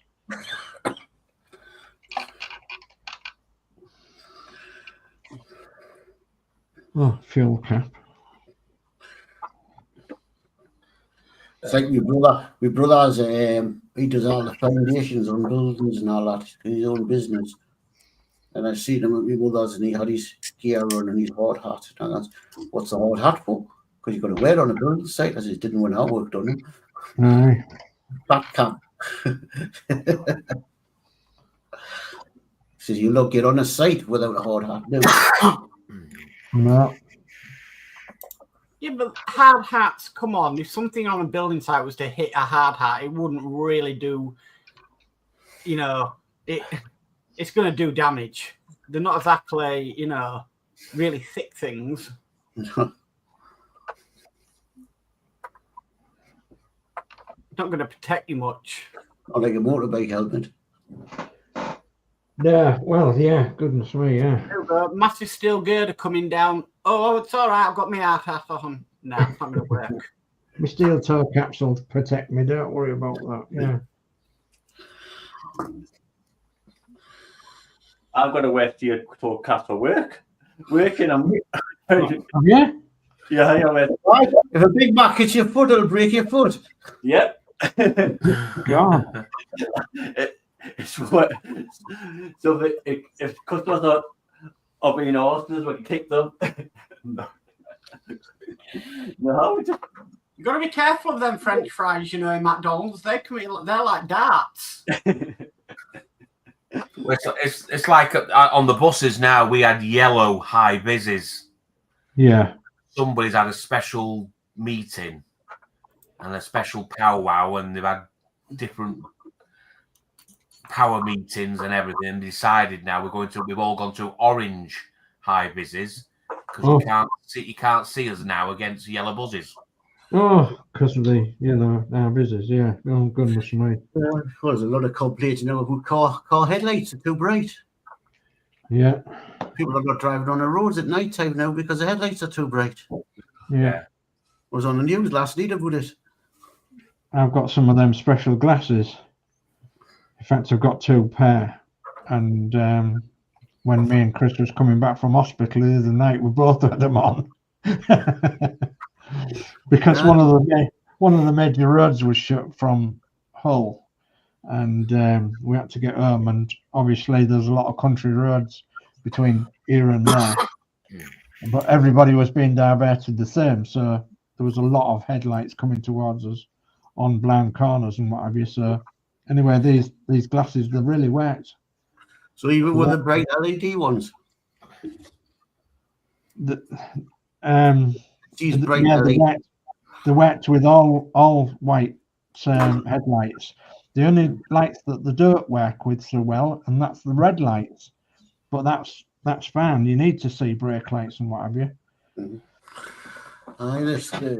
Is it the EA have done or RAC have done what you call it, a survey, and that they said the car headlights are getting a lot brighter now.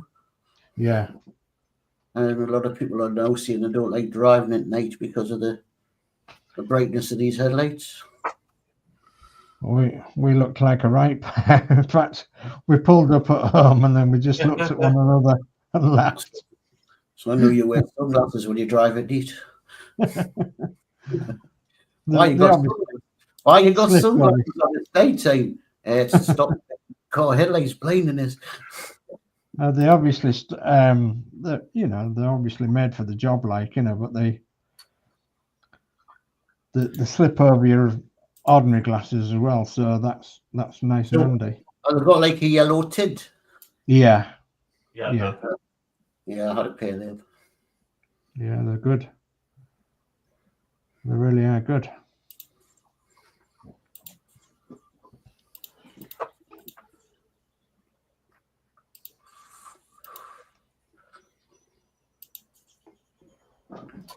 I bought 2 pair because you could guarantee that I'd break 1 pair, so I thought I'll have 2 pair. And my eyesight's getting. I need to go to the opticians. I'm finding it hard to really see the bus numbers now. Yeah. I just count on the blinking timetable now. I look at me. I've got the app on that tells me what the bus is. Right. That's 2 bus stops away, so it'll come. It's always the bus comes before the app tells you it's at the bus stop. The GPS of the buses must be slower than what the bus is. Yeah. You'll see it. It'll say, "Oh, the bus is 2 stops away," and you look down the street. Yeah, it's coming up the road.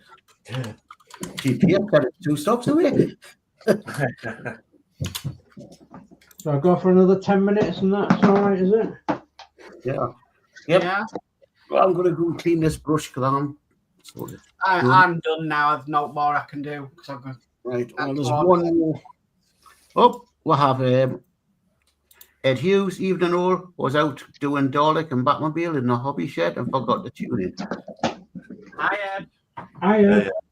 Oh, hiya.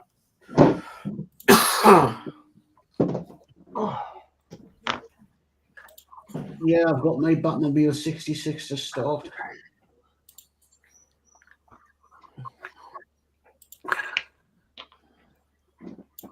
But when I put the video, I'll be explaining because I'm not starting from issue 1. I'm starting from issue 5. Starting from issue 5. Well, number 1, what's it's why break it open when it's the bonnet in a telephone? It'll probably not be used until the last issues. Number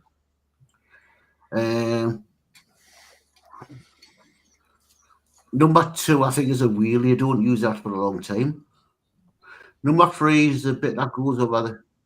Number 3 is the windscreen, which you're not going to use that till probably the end. So why take it out of the packaging and get it damaged? Number 4 is that light with the cross thingy with the light that goes in. Well, you're not going to use that for a long time. So I'm trying to think, well, why open stuff? Then you're going to find somewhere safe to put it where leave it in its packaging. And it's nice and safe. Yeah, that'll do my head in. I have to do it in sequence. So basically, I just say, right, well, there's the magazines up to 4, and I've started on 5 because 5's starting the engine.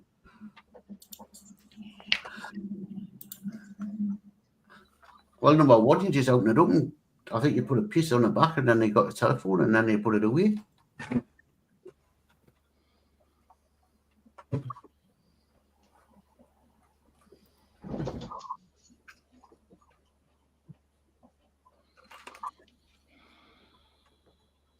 Right, it's up to you how you build it, Geordie. It's just that'd do my head in not doing it in sequence.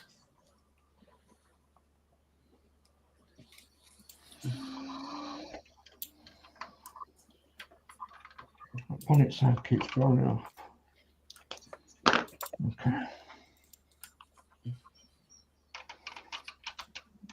Okay. What do you do with that other Batmobile, Danny?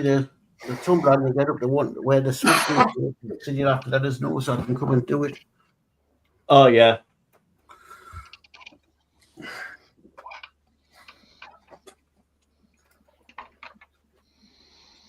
It'll do. I'll tell you what, it's quite a weight, like. Quite heavy.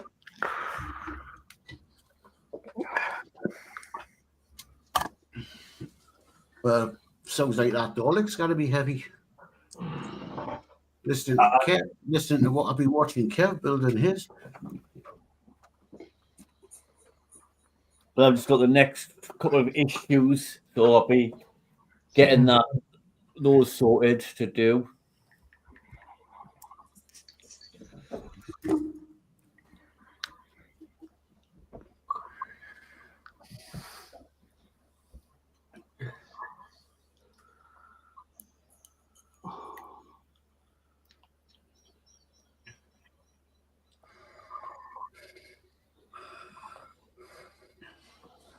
Mm.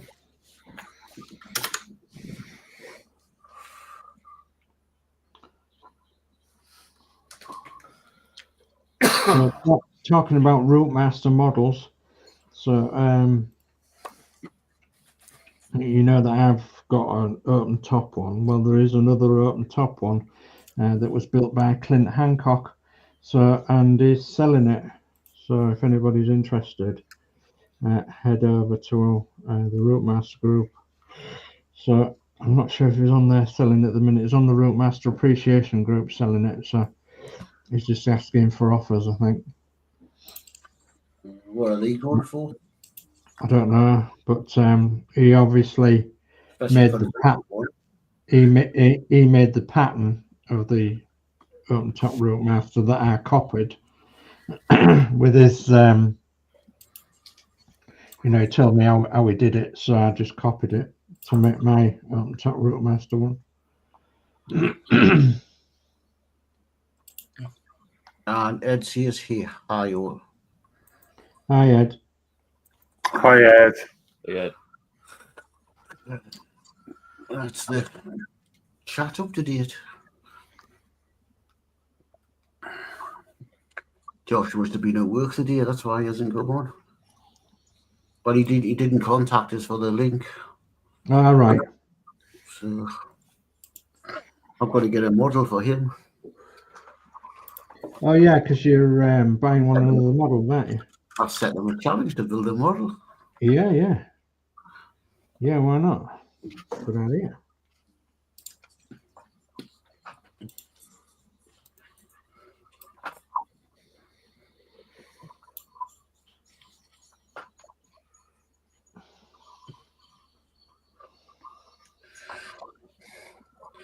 Well, 3 more days of work. You've got a holiday. And I'm on holiday. And then I've only got 7 more working days and I'm on holiday again. Wow. So I come back to work on the Monday, then Friday, Saturday, Sunday. And then I'm in Thursday, Friday, Saturday, and then I'm on holiday again. That's my workout kind of that. I've got to get me a value holiday. I'm in tomorrow, until Sunday, then off off on Sunday, then in Monday and Tuesday, then I'm off. I think I'm off for about a week. Then I'm in a week. So we can do it next Saturday night. Aye. I'm going to come back and watch a wrestling with Rob. Aye. Can't see there's anything on it there, gate, Gillian Gate. I could do. And that was expensive, but it was a nice paint. Aye.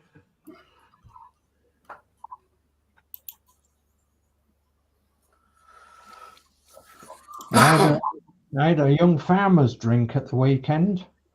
Mm-hmm. I made my own. So young farmers around here, they drink what they call red diesel.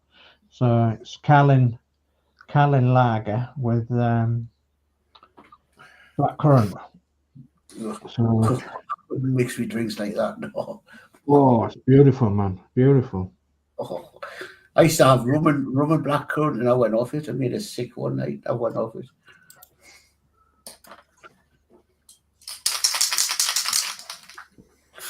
What was that one they used to mix up here, Danny? Where it was? They used to mix it with a lager.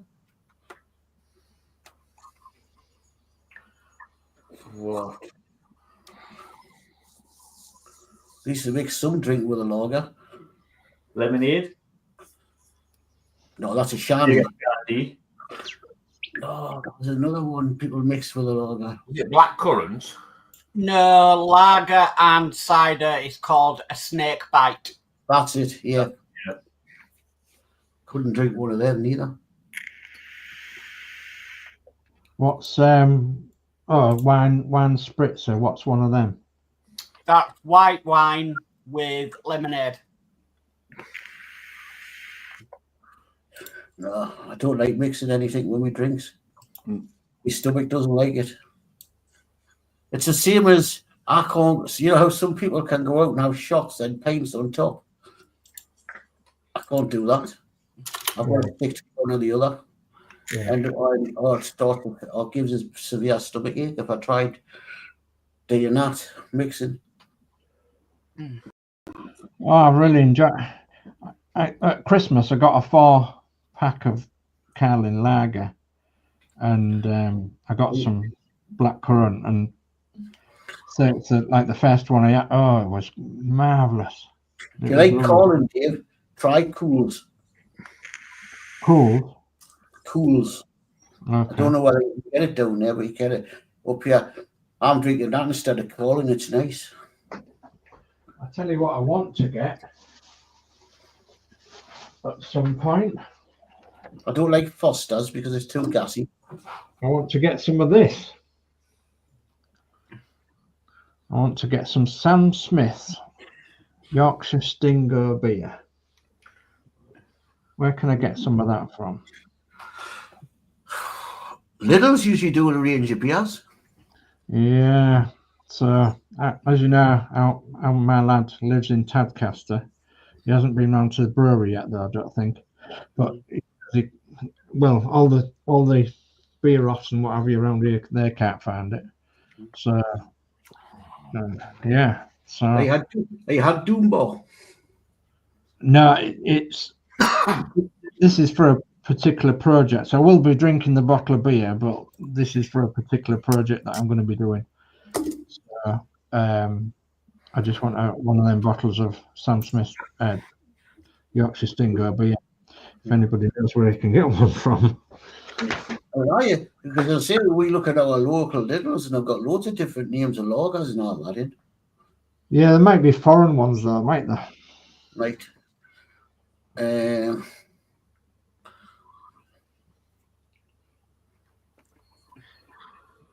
Is it cameras up time? Yeah, I think we'll go cameras up if everybody's happy, if everybody's done. I think we've had a really good night tonight, so I'm just trying to find my camera. I've got a really bad problem with my mouse for some reason. It goes to sleep. Oh, got another right, that's all it goes snake bite, Geordie, yeah. And that all goes proper Spitzers is white wine and baby sham. There was another one. When I was After goes DS, check out Sam Smith online for places that sell it. Yeah, I have done, and can't find any. I might be looking. There was another drink that you put mixer in, but I can't remember the drink was called. But it was a soft Guinness, but it wasn't Guinness. It had it at the Grange when it was open. They had it, and they put, I think they put black in it, and they said if you don't like Guinness, put this in, and it tastes better. And I had it both ways, and you could tell the difference. Yeah, I don't like Guinness, but this wasn't. He said it was like Guinness, but it wasn't. It wasn't as like tarmacy. Yeah, I always love the look of Guinness. Like, it looks amazing in the glass. You try a bit, and it's like, oh. Like Guinness, like drinking talk. They ran out of. Well, they're running out of Guinness apparently because of a new trend that's going around. Is you've got to split the G. Yeah, I've seen that. Yeah, They could fill all the potholes in with Guinness. I thought they was going to do that with New Kid Brown.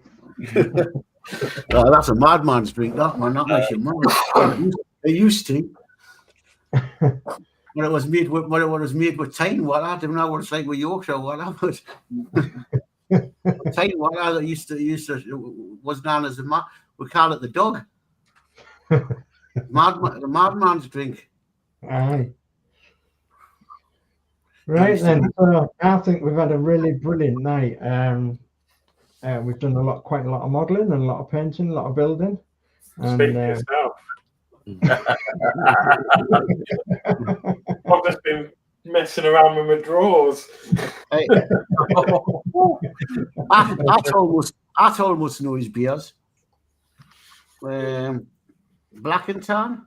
Black and Tan, yeah, I used to drink that. Aye. And Guinness and brown ale. Oh, there's a Yeah. definitely put the potholes in with them. And that all goes. Been a brilliant laugh, Dave. Thank you ever so much. So it means a lot as well, because laughter makes the world go round, and cry, learn, and you laugh, and everybody laughs with you. Hopefully, we need it nowadays. Yeah, we need some fun nowadays, don't we? Right. Okay. So I'm going to say thank you ever so much to our guest tonight, Steve O. So Steve O, the Bus Whisperer. Thanks for coming along tonight. No problem. And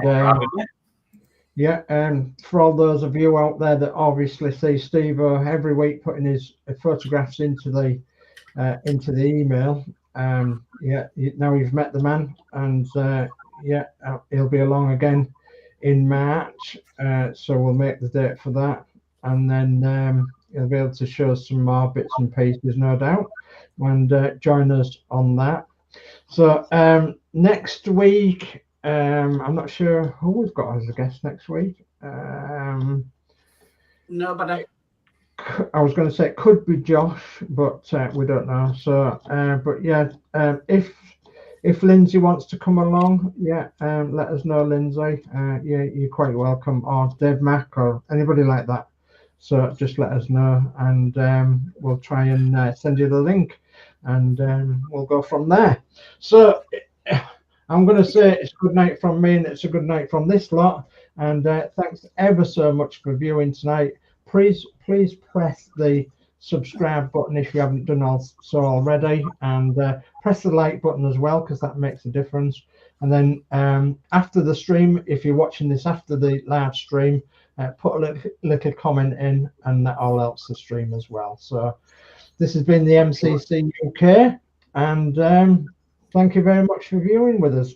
So it's a good night from me and all the crew. Yeah. Good night, everyone. Good night.